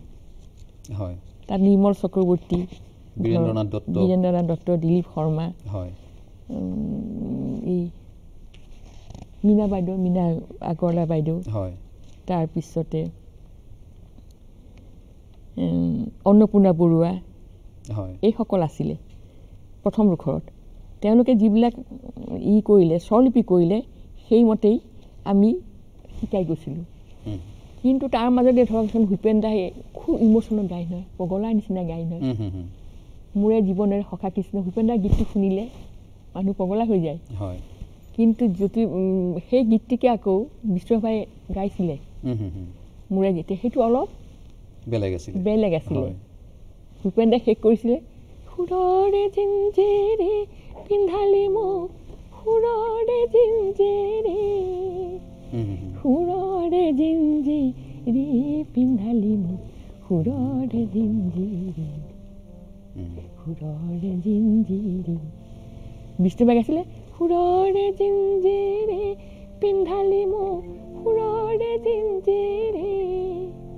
সুৰৰে জিঞ্জিৰি পিন্ধালি মোক, সুৰৰে জিঞ্জিৰি, সুৰৰে জিঞ্জিৰি। ইয়াত এৰিলে। গতিকে সেইটো নিজৰ প্ৰাণৰ কথাই। জ্যোতিপ্ৰসাদেও বোলে কৈছিলে যে ঠিক মই গোৱা ধৰণেৰেই শিকোৱা ধৰণেই যে গাব লাগিব কথা নাই, তাত যদি ভূপেন তুমি তোমাৰ অকণমান সানিও গোৱা খালি শ্ৰোতাই ভাল পোৱা হ'ব লাগে। সিয়ে কি কমে দুখৰ কথা। ইয়াতো আছে, কিন্তু ভূপেন্দ্ৰৰ গানটো গাতে বেলেগ এটা মাদকতা আহে। আজি আমাৰ সময় চমু চাপি আহিছে, আজিৰ খণ্ডটো আমি ইয়াতে সামৰিব লাগিব। পৰৱৰ্তী খণ্ডত আমি পুনৰ এই বিষয়ে কথা পাতিম, কিন্তু মই শেষ কৰিব খুজিছোঁ যিহেতু প্ৰসংগ ওলাইছে। জয়মতীৰ এটি গীত আছিলে ভূপেন্দ্ৰই পৰৱৰ্তী সময়ত গোৱা শুনিছোঁ, লক্ষ্মীনাথ বেজবৰুৱাই লিখা সখীহে কি কমে দুখৰে কথা, সেই গানটোৰ কলিটোৰে আমি আজি অনুষ্ঠান সামৰিব খুজিছোঁ। সখীহে কি কমে দুখৰে কথা, অমৃত মথোতে বিষ উপজিলে, মিঠা মৌ হলে তিতা, মালতীৰে চাকি খোপাতে পিন্ধিলো, তাৰো গলে পায়ে সৰি, সোণৰে সজাতে পক্ষীটি ৰাখিলো, সিও কুচি গলে উৰি, সাজতে ফুলিলে তগৰ ফুলে পাই, সন্ধিয়াৰে বা পাই, কোনেও নেদেখোতে কোনেও নুশুনোতে সিও যে লেৰেলি যায়। সুন্দৰ। আমি আজিৰ খণ্ডটো ৰাইজসকল মই ভালকৈ গাব পৰা নাই, মোক ক্ষমা কৰিব।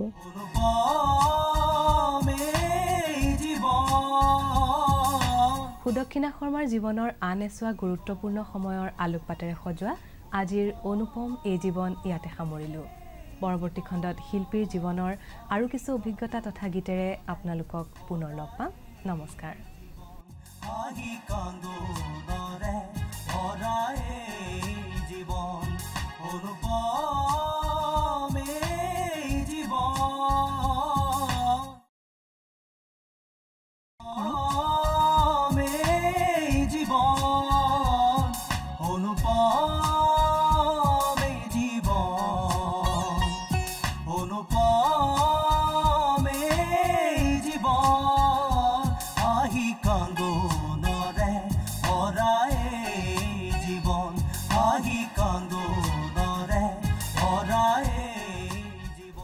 নমস্কাৰ। শিল্পী সুদক্ষিণা শৰ্মাৰ জীৱন বিখ্যাৰে সজোৱা অনুপম এই জীৱনৰ অন্তিম খণ্ডলৈ আপোনালোকক পুনৰ স্বাগতম জনাইছোঁ। আহক শিল্পীগৰাকীৰ জীৱনৰ আৰু এছোৱা সময়ৰ ঘাট প্ৰতিঘাত লগতে কেতবোৰ একান্ত অনুভৱেৰে সজাই তোলা শেষ খণ্ডটিৰ মাজলৈ যাওঁ।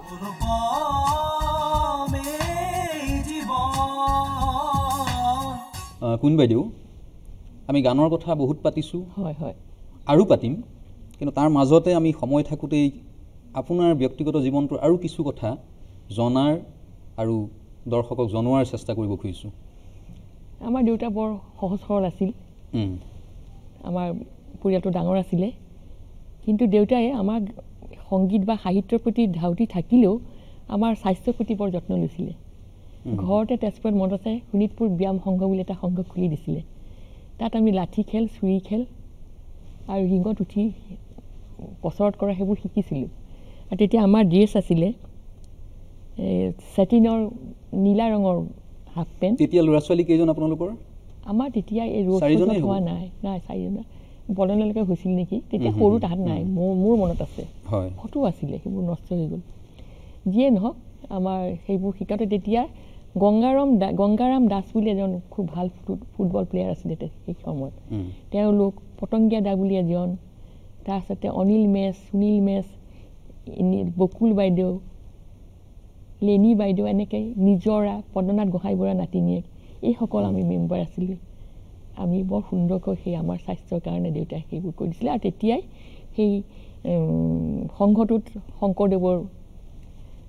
উৎসৱ জন্মোৎসৱ মাধৱদেৱৰ জন্মত পাতিছিলে মায়ে সুন্দৰকৈ প্ৰসাদ চসাদ দিছিলে পায়স কৰিছিলে আৰু সকলো ফালে যাতে আমি উন্নতি কৰিব পাৰোঁ তাৰ কাৰণে অকল আমাকেই নহয় ৰাইজৰ চবকে মিলাই এটা ৰাখিবলৈ চেষ্টা কৰিছিলে সকলোৰে উন্নতি হোৱাৰ কাৰণে মানে স্বাস্থ্য সম্বন্ধীয় সচেতন আছিলে দেউতা হয় আপুনি এগৰাকী সুকণ্ঠী গায়িকা হিচাপে অসমৰ ৰাইজৰ মাজত জনাজাত কিন্তু শৈশৱতে আপুনি এটা সময়ত বেডমিণ্টন খেলিছিলে চামুচত কণী লৈ দৌৰিছিলে সেইবোৰ আগৰ খেলা ঠেঙীয়া দৌৰ খেলিছিলে দৌৰ তাৰপিছতে কুকুৰ আৰু নিগনি সেইবোৰ নাচিছিলে আপুনি নাচ শিকাইছিলে ৰাভাম্মাই শিকাইছিলে বিষ্ণু ৰাভাই মানে এবাৰ হেৰি হ'ল এই কি কয় আবাহনত ওলালে যে হেৰি হ'ব আমাৰ বিশ্ববিদ্যালয় হ'ব গতিকে টকা লাগে আমি আছিলোঁ ভৰমুখখন অতি পিছপৰা আছিলে তাত কোনো কালচাৰেল শ্ব'টো নহয় তেতিয়া কুমাৰ ভাস্কৰ নাট্যমন্দিৰলৈ আহিবলৈ দিগদাৰ গতিকে আপোনালোকে জানে ললিতা ফুকন বিখ্যাত কি আছিল তেখেত ফুটবল প্লেয়াৰ আছিলে ৰিফাৰী আছিলে সুৰেন্দ্ৰ ফুকনৰ মাক তেখেত তাৰপিছতে এই ৰোহিণী চৌধুৰী বোৱাৰীয়েক ৰেণু চৌধুৰী মা এনেকৈ মিলি ক'লে আমি ভৰলুমুখৰ মহিলা সৈতে এখন পাতি আমি আকৌ পাইছিলোঁ হেৰি নহয় চন্দ্ৰপ্ৰভা আইতাক পাইছিলোঁ নহয় জেঠাইদেউক পাইছিলোঁ গতিকে সেইবিলাক মহিলা ইন্দুপ্ৰভা বৰুৱা এইবিলাক সব দেশৰ কাৰণে প্ৰাণ দিয়া নিচিনা মানুহ আছিল চন্দ্ৰপ্ৰভা শইকীয়ানীৰ প্ৰভাৱ আপোনালোকৰ কিবা জীৱনত পৰিছে চন্দ্ৰপ্ৰভা শইকীয়ানী য'তেই মহিলা সমিতি পাতে মই চাগে পঢ়াত আৰু ভাল হ'ব পাৰিলোহেঁতেন বা আৰু কিবা পাতিলে জেঠাইদেউে লৈ যায় কুইনে গান গালে মানুহ গোট খাব নহয় এই বুলি খাই সেই আজাৰা ফাজাৰা এৰোপ্লেন খোলোতে তেতিয়াও লৈ গৈছে এৰোপ্লেন প্ৰথম দেখিছোঁ তাত দলিচা পৰা আছে এই চন্দ্ৰপ্ৰভা শইকীয়ানী আদিক লগ পোৱাৰ সময়ছোৱাততো পৰাধীন ভাৰতবৰ্ষ স্বাধীন হোৱাৰ সেইটো আৰম্ভ হৈ গৈছিলে তেতিয়াই ভূপেন দাই সেই অগ্নিযুগৰ ফিৰিঙতি লিখিছিল আৰু সেই সময়ত আপোনাৰ জীৱনত এনেকুৱাও হৈছিল আপুনি মঙলদৈত যেতিয়া পঢ়িছিলে তেতিয়া শ্বহীদ মুজাম্মিল হকৰ মাক আপোনাৰ লগত একেলগে পঢ়িছিলে বিমলা চলিহাৰ আপুনি বিয়া খাবলৈ পাইছিলে মানে তেওঁ কুমুদ বৰাৰ ছোৱালী বিয়া কৰাইছিলে বাইদেউক চাইছিলে দেউতাক পঢ়ুৱাইছিলে আৰু কনকলতা যেতিয়া যিদিনা শ্বহীদ হৈছে সেইদিনা আপুনি মঙলদৈত আছে মই তেতিয়া বুজি নাপাওঁ কিন্তু মই ছবিবোৰ দেখিছোঁ এই ঘটনাবিলাকে আপোনাৰ জীৱনত এইটো মোৰ ভিতৰত সোমাই আছে নিজৰ দেশখনক ভাল পাবলৈ শিকিছিলোঁ ভূপেন দাৰ মাজেৰে গানবোৰৰ মাজেৰে শিকিছিলোঁ জ্যোতিপ্ৰসাদক পাইছিলোঁ গতিকে মোৰ গলত বোধ কৰোঁ জেখাতে বোধা গানেই বেছি আহে নেকি মই ভাবোঁ নিশ্চয় প্ৰাণ দি মই গাব পাৰোঁ তাৰপিছত আপুনি আবৃত্তিও কৰিছিলোঁ ড্ৰামাও কৰিছিলোঁ ন মই বহুত পালাত মোৰ আছিলে এই কি কয় মই পাৰ্ট লৈছিলোঁ তেতিয়া কলিকতালৈ আপোনালোক ট্ৰেইনেৰে গৈছিলোঁ লৈ গৈছিলে এবাৰ মোক নিলে সেই প্ৰবীণ দাহঁতে তিলক দাহঁতে লৈ গৈছিলে এই সময়ত তিলক দাস প্ৰবীণ ফুকন সৰ্বেশ্বৰ চক্ৰৱৰ্তী তাৰ পিছৰবাৰ বিষ্ণু শক্তি বুলি এখন ড্ৰামাত কৰিবলৈ লৈ গ'ল মণিৰাম দেৱান কৰিবলৈ লৈ গ'ল যাওঁতে মোৰ লগত মোৰ দাদা প্ৰবীণ হাজৰিকা আছিলে ভূপেন দা নাই তেতিয়া আমেৰিকাত নেকি লৈ গ'ল তাৰপিছতে বিষ্ণু শক্তিত দিলীপ শৰ্মাক এনেই অহা যোৱা কৰি থাকোঁতে দিলীপ শৰ্মাৰ প্ৰতি এটা ভাল ভাৱ থাকিছিলে কিন্তু যেতিয়া তাত পালোঁ তাৰপিছতে দিলীপ শৰ্মা মিউজিক ডাইৰেকশ্যন দিলে আমি গান গালোঁ শেষত তেতিয়া লগত সৰ্বেশ্বৰ চক্ৰৱৰ্তীৰ লগত তেখেতৰ ভতিজা ছোৱালী নীলু চক্ৰৱৰ্তী তেওঁলোকৰ বায়েক আছিলে মাখনিক লৈ তালৈ আমাক লৈ গৈছিলে তাৰপিছত আমাৰ যেতিয়া হেৰি শেষ হ'ল দিলীপ শৰ্মাই ডাইৰেকশ্যন দিলে মোৰ ভাল লগা হৈছে মানুহজনক ভাল পাইছোঁ আৰু মনৰে সৈতে দিলীপ শৰ্মাই ভাল পাইছে নি চাই চকুলৈ বুজি পাওঁ গহীন গম্ভীৰ মানুহ তাৰপিছতে শেষ হ'ল আমাক দুজনীকে পঠিয়ালে দাদাকে মোকে কলিকতা এই পৰা গুৱাহাটীলৈ পঠিয়াব এইপিনেৰে আহিম আগদিনাখন ভাত খাবলৈ মাতিছে আবাহন অফিচলৈ গ'লোঁ যাওঁতে দিলীপ শৰ্মাই ক'লে মই পাৰিলে কাইলৈ যাম চি অফ কৰিবলৈ কিন্তু দুৰ্ভাগ্যবশত আহি তেওঁ নাপালে আমাৰ এইখন চলাই দিলোঁ আৰু এৰোপ্লেনখন যেতিয়া উৰি গ'ল মনটো বেয়া লাগিলে যদি মোক সঁচাকৈ মনতে ভাবিছিলোঁ মোক যদি সঁচাকৈ ভাল পায় দিলীপ শৰ্মা আহিব কিন্তু দিলীপ শৰ্মা নাহিলে মই ভাবিলোঁ মই নাহিলে যেতিয়া ঠিক আছে মই কেতিয়াও সৰু নহওঁ মই ছোৱালী মানুহ মই সৰু হোৱাটো খুব বেয়া পাওঁ নিজৰ এটা ৰাখিব লাগে চকী এটা সেই এটা মোৰ জিদ আছিলে তাৰপিছত দেখোন এৰোপ্লেনখন উৰি উৰি আহি হঠাৎ এৰোপ্লেনখনত এই পাইলট আহি ক'লে বোলে এৰোপ্লেনখন আকৌ দমদমলৈ উভতি যাব এৰোপ্লেন সঁচাকৈ দমদমলৈ উভতি আহি দমদমত পৰিলে পৰোঁতে দেখিছোঁ দিলীপ শৰ্মাই চিগাৰেট লৈ পেলাই তেতিয়াও যোৱা নাই আহিছে বেচেৰা মোক দেখি মোৰ ফালে চাই হাঁহিছে আৰু প্ৰবীণক কৈছে প্ৰবীণ দেখিছা মোৰ মনৰ কিমান জোৰ মই এৰোপ্লেনখন ঘূৰাই নিবলৈ পাৰোঁ তেতিয়া মই বুজিছোঁ মোক চাগে সঁচাকৈ ভাল পায় তাৰপিছতো আপুনি বীৰেণ ফুকনৰ বিয়া বা গুৱাহাটী ৰেডিঅ' হোৱাৰ পিছতো আহিলে আমাৰ তালৈ যায় হয় ফাংচন হ'লে তাত গীত গাবলৈ ধৰে খোজে শুনো আৰু তেতিয়া তাই কলিকতাত থকা মানুহ আমাৰো চিনেমা তেনেকৈ ই নহয় যাওঁহে তাত থাকোঁ গতিকে আহোঁতে এনেকৈ থাকি যেতিয়া 50 দশকত তেওঁলোক গোটেই পৰিয়ালটো গুচি আহিলে আমাৰ ঘৰৰ লগত ঘূৰা সম্বন্ধ হ'ল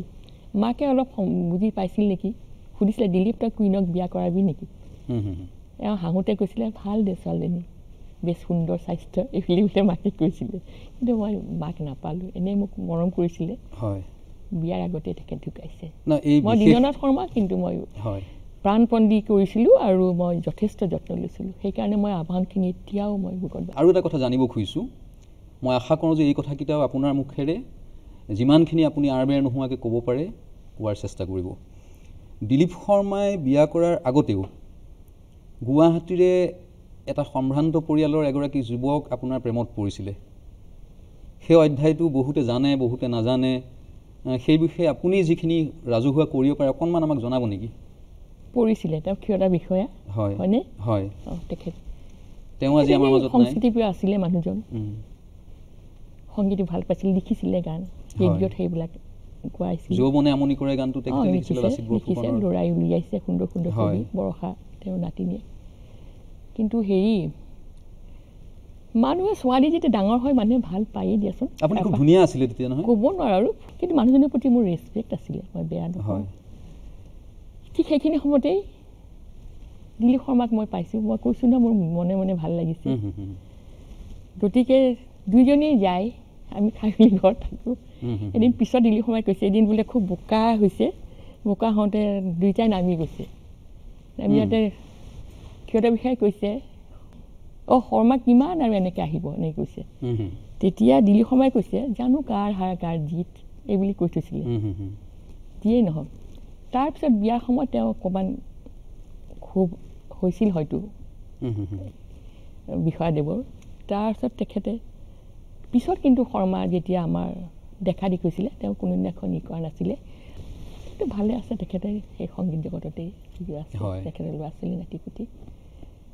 আমি তেখেতলৈও শ্ৰদ্ধাঞ্জলি জনাইছোঁ তেখেতো আজি আমাৰ মাজত নাই অসমৰ এগৰাকী বিশিষ্ট শিল্পী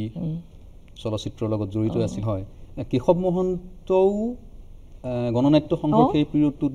দধি মহন্ত আছিলে হীৰেণ ভট্টাচাৰ্য আছিলে এইসকল উবুৰি খাই পৰিছিলে ৰমেন্দ্ৰনাথ তেতিয়া ডেকা ডেকা ল'ৰা সেই সময়ত জ্যোতিপ্ৰসাদে দেশে আমাৰ নাটঘৰ ৰাইজেই ভাৱৰীয়া বুলি এতিয়া সেইটো নাগাৰা যেতিয়া হয় দমদমকৈ কোৱাটো আপোনাৰ তেজ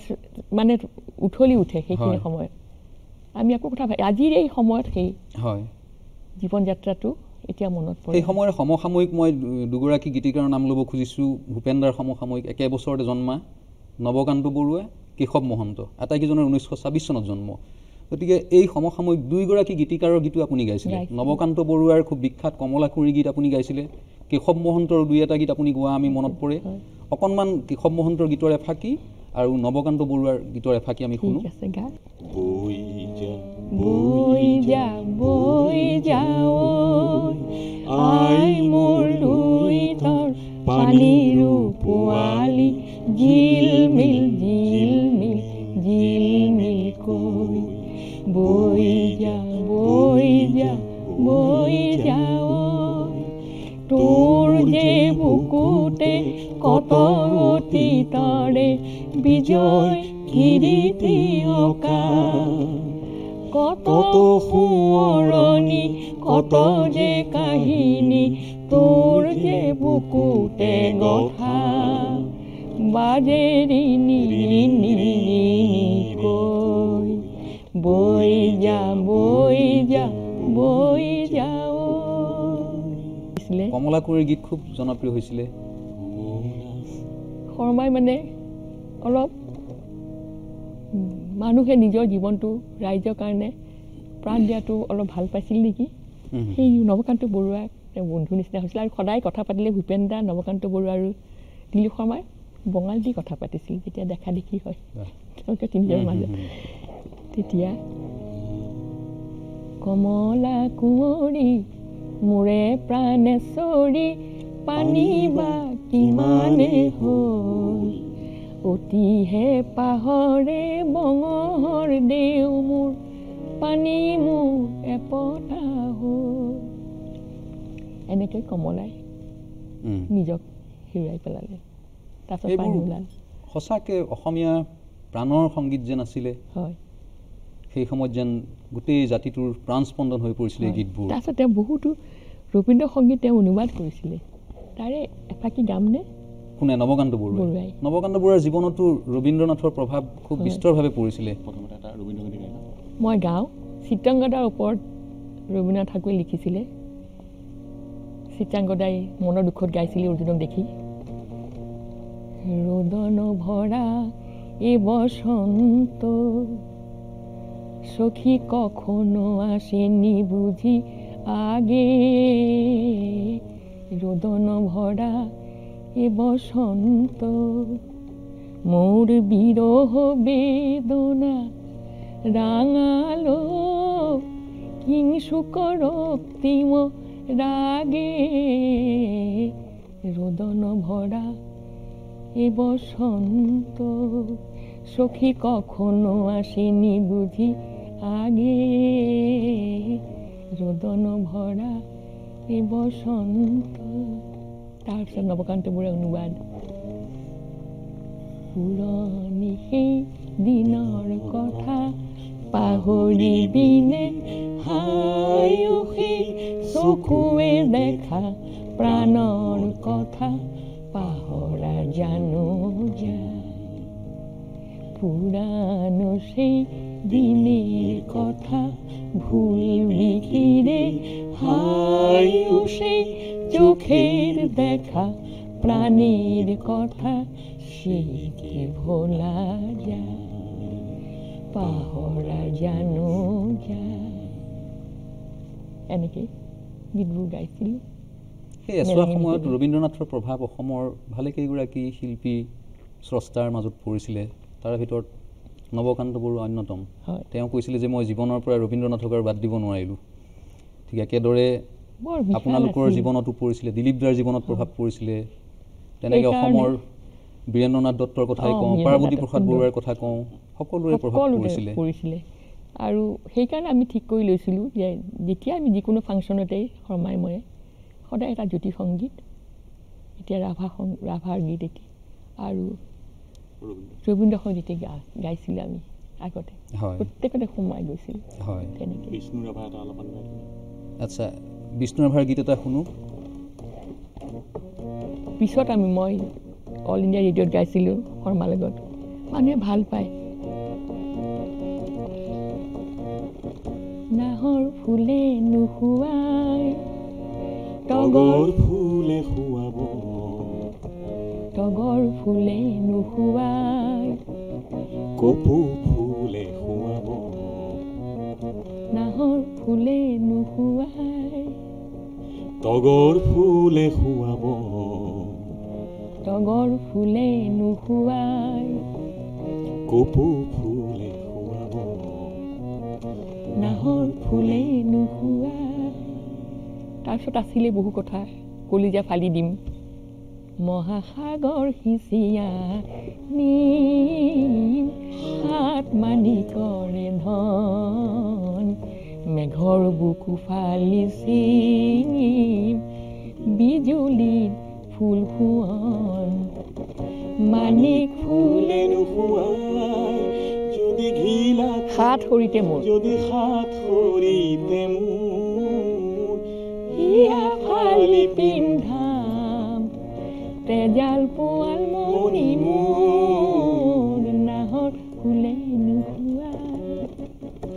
তগৰ ফুলে খুৱাব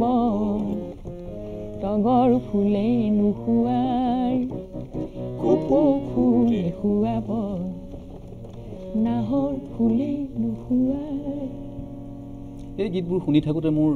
হঠাৎ আন এটা প্ৰশ্ন কৰিবৰ মন গৈছে আপোনাক। এই যে এটা আধুনিক অসমীয়া সংগীতৰ যি ধাৰা বৈ আনিছিলে জ্যোতিপ্ৰসাদ, বিষ্ণুৰাভা, পাৰ্বতী প্ৰসাদ, ভূপেন হাজৰিকা,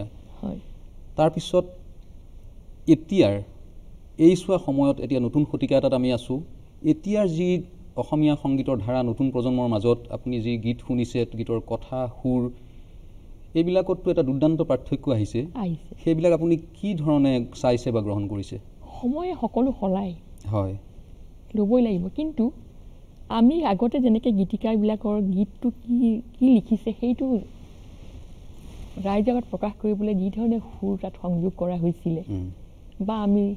উচ্চাৰণ কৰিছিলোঁ যাতে ৰাইজৰ মনত আঘাত দিয়ে, আজিকালি ল'ৰা ছোৱালী সেইটো নাভাবে নেকি? অথচ সুন্দৰ সুন্দৰ গীত গায়, সুন্দৰ সুন্দৰ কণ্ঠ, আমি এটা হাৰমনিয়ামেৰে গাইছিলোঁ হয়তো, কিন্তু আজিকালি ইমান ইনষ্ট্ৰুমেণ্ট পায় আৰু ৰেঞ্জবিলাক ইমান সুন্দৰ, ইমান সুবিধা পায়। হয়, মই আশা কৰোঁ লাহে লাহে তেনেকৈ বহুতো জুবিনহঁত ওলাইছে, অংগৰাগ মহন্তহঁত ওলাইছে, তেওঁলোকে নিশ্চয় এটা বেকগ্ৰাউণ্ড যেতিয়া আছে তেওঁলোকে নিশ্চয় আৰু বেছি আগুৱাই যাব মই ভাবোঁ। হয়, দীপালীও এটা যুগ আছিলে। মই যেতিয়া দীপালীক আহি যেতিয়া প্ৰথম ৬০ দশকত শুনো দীপালী গীত শুনি মই অবাক হৈছিলোঁ। দীপালীক চাবলৈ মন গৈছিলে। তাৰপিছত সেই জুতিটো মই নীলপৱন বৰুৱা আৰু দীপালীক মই পাহৰিব নোৱাৰোঁ। সেই জুতিটো যাওঁতে যুগীয়া জুতি সি কেতিয়াও নজহে নপমো। সৌভাগ্যবশতঃ সুস্থ অৱস্থাত দীপালী যে গীত কৰি থৈ গ'ল, ৰেকৰ্ড বাণীবদ্ধ কৰিলে, তাৰ ফলত আজি নতুন প্ৰজন্মই সেই দীপালীক আজিও সুঁৱৰিব, যুগে যুগে সেই গীতকেইটাই দীপালীক সুঁৱৰি থাকিব। সেই কথাটো মই অলপ অনুভৱ কৰোঁ আমাৰ সংৰক্ষণত অলপ কম হ'ল, যিকোনো কাৰণত নহ'ল। সেই যিটো সোণালী সময় আমি পাৰ হৈ আহিছোঁ, তেতিয়াৰ গীতৰ কথা আৰু গীতৰ সৈতে সম্পৰ্ক থকা সুৰ আৰু সেই ধৰণৰ পৰিৱেশনা, তেনেকুৱা কথা আৰু সুৰ, অৰ্থপূৰ্ণ সুৰ এতিয়াৰ গীতবিলাকত আপুনি পায়নে? বা যিটো মই আৰু সহজ কৰি সোধোঁ যদি আপোনাক, সেই গীতবোৰ শুনিলে যে এটা পিয়'ৰ অসমীয়া গীত শুনিছোঁ যিটো ভাৱ আহে আমাৰ মনলৈ, তেনেকুৱা এতিয়াৰ গীতবোৰত আপুনি ভাবেনে যে মই এটা অসমীয়া গীত? প্ৰতিমা পাণ্ডেক মই কেনেকৈ, প্ৰতিমা পাণ্ডে যেতিয়া গোলপ্ৰিয়া গীত গায় মাটিৰ গোন্ধাজ থাকে, চকুটা ওপৰলৈ চাই যেতিয়া গায়, প্ৰাণ দি গায়, সেইটো বেলেগ। আৰু আজিকালি ল'ৰা ছোৱালীয়ে সেই গীতটোকে যেতিয়া নানা ৰকম ইনষ্ট্ৰুমেণ্ট গায় তেতিয়া তাৰ সেই মাদকতা নাথাকে। কাৰণ মানুহৰ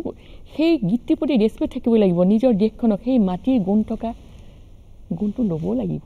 তেতিয়াহে প্ৰকাশ কৰিব পাৰিব। এই কথাখিনি নিশ্চয় আজিৰ নতুন প্ৰজন্মৰ গীতিকাৰ, সুৰকাৰ বা শিল্পীসকলক নিশ্চয় ভবাই তুলিব আৰু ভবাই তোলাটো উচিত বুলি আমি বিবেচনা কৰিছোঁ। উপদেশ দিয়া নাই, মোৰ ফিলিংছটোহে কৈছোঁ দেই নতুনসকলক। লগে লগে এই কথাটো মই আপোনাক সুধিব খোজোঁ যে এটা সময়ত আপোনালোকে গণনাট্য সংঘৰ সেই সোণালী অধ্যায়টোতে আন এগৰাকী মানুহকো লগ পাইছিলে, তেওঁ আছিলে মঘাই ওজা, যি গোটেই ঢোলৰ মাতেৰেই তেওঁ গোটেই বিশ্বজয় কৰিছিলে। সেই মঘাই ওজাই যেতিয়া খুব একদম পিয়'ৰ মাটিৰ গুণ থকা যিবিলাক আও পুৰণি বিহু আছিলে, সেই বিহু আপোনালোককো শিকাইছিলে। তেতিয়াৰ বিহু এটা আপুনি আজিৰ শ্ৰোতাসকল, আজিৰ নতুন জেনেৰেশ্যন, এই ৰেকৰ্ডখন কেতিয়াবাই কৰিছিলোঁ কিন্তু এটা প্ৰচলিত নহ'ল বিহু গীতটো। তেওঁ এবাৰ মানে আমাৰ মৰমৰ কবি হীৰেণ ভট্টাচাৰ্য আৰু শৰ্মাই মিলি দুজনে কাম কাজ নাছিল, একেলগে গৈ গোটেই আপাৰ আছাম ঘূৰি ঠিক কৰিলে যে প্ৰীতি ভট্টাচাৰ্যৰ এটা মানে গল্প, সুন্দৰ গল্প এটা আছিল, লুইতক ভিটিব কোনে। সেই গল্পটোৰ আধাৰত এখন কথাছবি কৰিব, টকা পইচা নাই, দুইজনে গ'ল, গৈ দেৰগাঁও চেৰগাঁও ফুৰি ক'ৰবাত ঠিক কৰিলে, অলপ টকা গোটাই আনিলে, গোটাই আনি কমলায়ন চৌধুৰী ল'লে আৰু মঘাই ওজাক লগত লৈ ৰেকৰ্ড কৰিবলৈ গ'ল কলিকতালৈ, মোকো ল'লে। গৈ পেলাই ৰেকৰ্ডিং হ'ল, তাৰপৰা উভতি আহি পিছত টকা দিম বুলি ক'লে প্ৰডিউচাৰে, কোনোবাই ক'লে এই দুটা মানুহে তোমালোকৰ কি টকা পইচা তেনেই খাব, কি কৰিব, চিনেমা কৰিব, টকা নিদিলে, গতিকে সেইবোৰ তাতে যাহ গ'ল। তেতিয়া মোক আৰু শৰ্মাক এই মঘাই ওজাই দৈ কেইটামান শিকাইছিলে বিহুগীত, মই এফাই গাই দিম। কি আছিলে? আঠিয়া যে কলৰে ঐ, হে মইনানো জান গোলাপী ঐ, পাতেনো নে কাটিবা ঐ মইনানো জান গোলাপী ঐ চিটিকি যে পৰিব ঐ আঠানো জান গোলাপী ঐ ভাঙোন মাছৰ বাকলি ঐ নিয়ৰে যে তিয়াই যায় ঐ গা হাতৰে আঙুলি চিৰিলি ভৰিৰে আঙুলি ঘন ভৰিৰে আঙুলি মাতিনো খুচৰি কালৈনো কৰিছ মন হয়ে কি হয়ে হয় এখনি হাঁচতি তাহানি খুজিলো দিবাকে নিদিয়া বৈ হাতৰে আঙুলি চিৰিলি ভৰিৰে আঙুলি ঘন শৰ্মাই গাইছিলে মই গালো হে কোনেও মন ভঙা নাই মইনা কোনেও মন চিঙা নাই মইনাই আপুনি যে ভাঙিছে মন কমুৱা তোলাবোৰ মইনা যেনেকৈ যে উৰিছে মইনা তেনেকৈ যে উৰিবৰ মন ধনৰ চেউমনি মইনা বতিয়া যে পুৰণি মইনা নেজানি যে হাকোটা তলু তোমালৈ বোৱা মইনা ফুলাম যে হাঁচতি মইনা শৰাইতে যে পাহৰি গলো ধানে বহাবৰে ঘুটুঙে থালিটি শুবন বিৰিখৰে খৰি তোমাকে আমাকে কোনে জোৰ ভাঙিব এটা দেহা দুফালি কৰি গীতটো গাইছিলোঁ বেছি পপুলাৰ নহ'ল কিয় নহ'ল নাজানো তাৰপিছত শৰ্মাই চাকে হিউৱেন চাঙৰ লৈ পেলাই হিষ্ট্ৰীটোলৈ লিখিছিলে এই তামোলৰে বাৰীখন আমাৰেনো দেশৰে ঐ চেনি চম্পা ফুলবোৰ আমাৰেনো দেশলৈ এইনোখন দেশলৈ ভাস্কৰ বৰ্মাৰ আলহী হৈ হিউৱেন চাং আহিছিল ৰৈ কতনো যে দেখিলে সংস্কৃতিৰ পীঠস্থান সেই মাজুলীত আপুনি গান শিকিছিলে চিকমিক বিজুলীত এটা গীত আছিলে হৰি নাচে কৃষ্ণ ধৰচোন এইটো ৰেকৰ্ডো হৈছে হৰি নাচে কৃষ্ণ বিমল অম্বুজ বদন বিমল অম্বুজ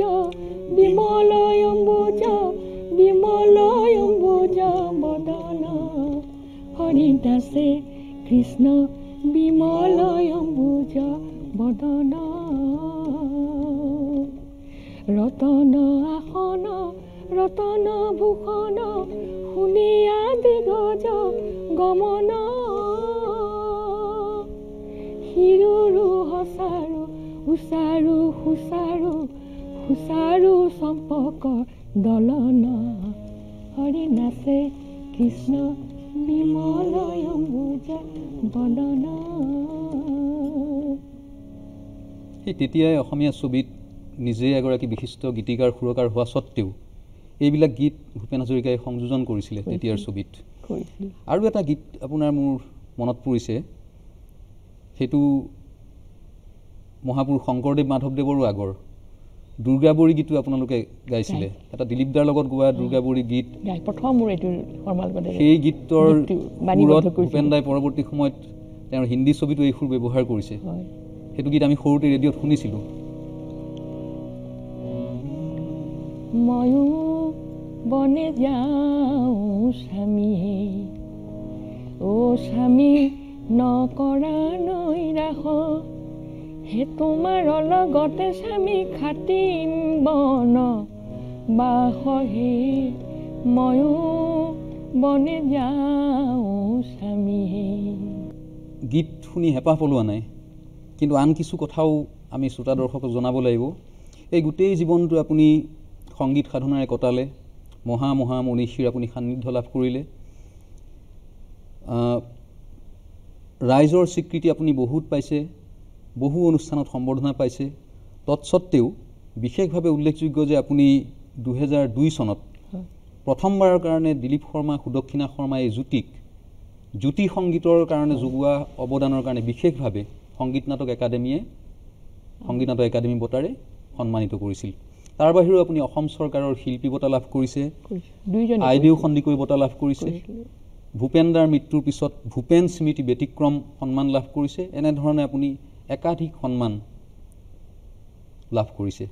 তাৰ পিছতো আপোনাক মোৰ সুধিবৰ মন যায়, আপুনি জীৱনটোত নিজে বহুখিনি দিলে, আপুনি কি পালে বুলি যদি মই আপোনাক সোধোঁ জীৱনটোৰ পৰা, আপুনি কি ধৰণে উত্তৰ দিব? মোৰ এই জীৱনটোৱে বহুত শিকায় মানুহক। বহুতো খলাবমা গৈছে, বহুত হেৰুৱাইছোঁ। তাৰ মাজতো যে মই সংগীত ভাল পাইছিলোঁ, সংগীতৰ বিশালতাই মোক ইমান বিশাল মন এটা দিছিল। মোৰ সকলো দুখ কষ্ট যেন একাকাৰ হৈ গৈছে, আৰু সেই সংগীতেই মোক মানুহক ভাল পাবলৈ শিকালে। মোৰ ধাৰণা, যিয়ে সঁচাকৈয়ে সংগীত ভাল পায় সেই ব্যক্তিজনক কেতিয়াও কোনো প্ৰলোভনে আঁতৰাব নোৱাৰে আৰু অবাতে কেতিয়াও নিব নোৱাৰে। এতিয়াও মোৰ সমূহ ৰাইজলৈ এইখিনিকে মই মোৰ প্ৰাণৰ কথা কৈছোঁ। এই যে আজি এই সংকটৰ দিনত বিভিন্ন ভাষা ভাষী মানুহৰ মাজত, বিভিন্ন ধৰ্মৰ মাজত এই যে কটাকটি মাৰামাৰিখন লাগিল, এতিয়া নিশ্চয় ভূপেন্দা শৰ্মা আৰু হেমাংগদাহঁত থাকিলে হয়তো আটাইবোৰে ওলালেহেঁতেন। আজি আমিতো সবেই মিলি আজি নতুন প্ৰজন্মই সেই সকলৰ বাবে আমি নিশ্চয় জনসাধাৰণক আমি আশ্বাস দিয়াৰ বাবে আমি ওলাব পাৰোঁ, আৰু এখন সুন্দৰ সমাজ গঢ়িবলৈ, শান্তিপূৰ্ণ সমাজ এখন গঢ়িবলৈ আমি আহ্বান কৰিব নোৱাৰোঁ জানো?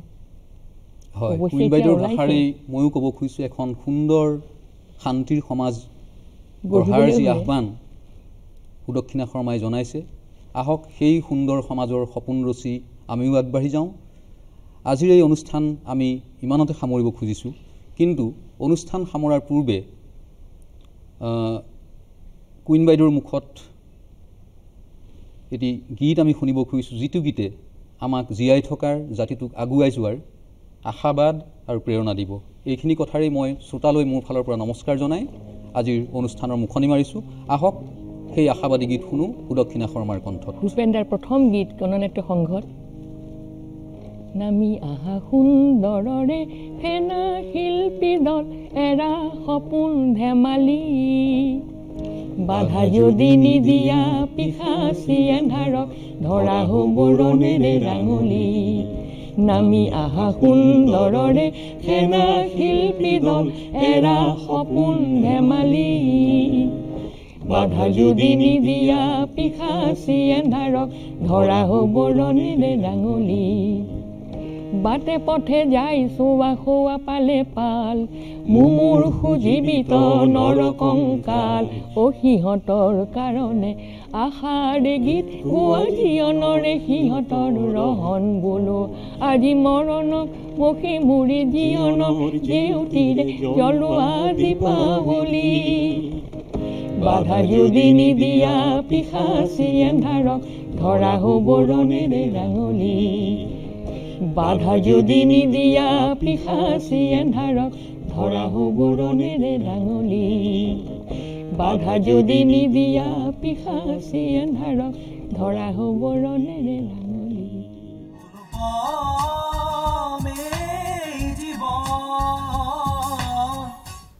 সুদক্ষিণা শৰ্মা অসমৰ এনে এগৰাকী সংগীত শিল্পী, যাৰ বৰ্ণময় জীৱনৰ বিষয়ে আমাৰ সীমিত সময়ত সামৰা সম্ভৱ নহয়। তথাপি শিল্পীগৰাকীৰ সুদীৰ্ঘ সংগীত যাত্ৰাৰ এক ৰেঙনি দাঙি ধৰাৰ প্ৰয়াস কৰা হ'ল অনুপম এই জীৱনৰ মাজেৰে। পৰৱৰ্তী খণ্ডত পুনৰ আন এগৰাকী স্বনামধন্য ব্যক্তিৰ জীৱনৰ আলোকেৰে আপোনালোকলৈ আগবঢ়াই আনিম আমাৰ এই অনুষ্ঠান। তাৰে প্ৰতিশ্ৰুতিৰে আজিৰ এই খণ্ডটি ইমানতে সামৰিছোঁ। নমস্কাৰ।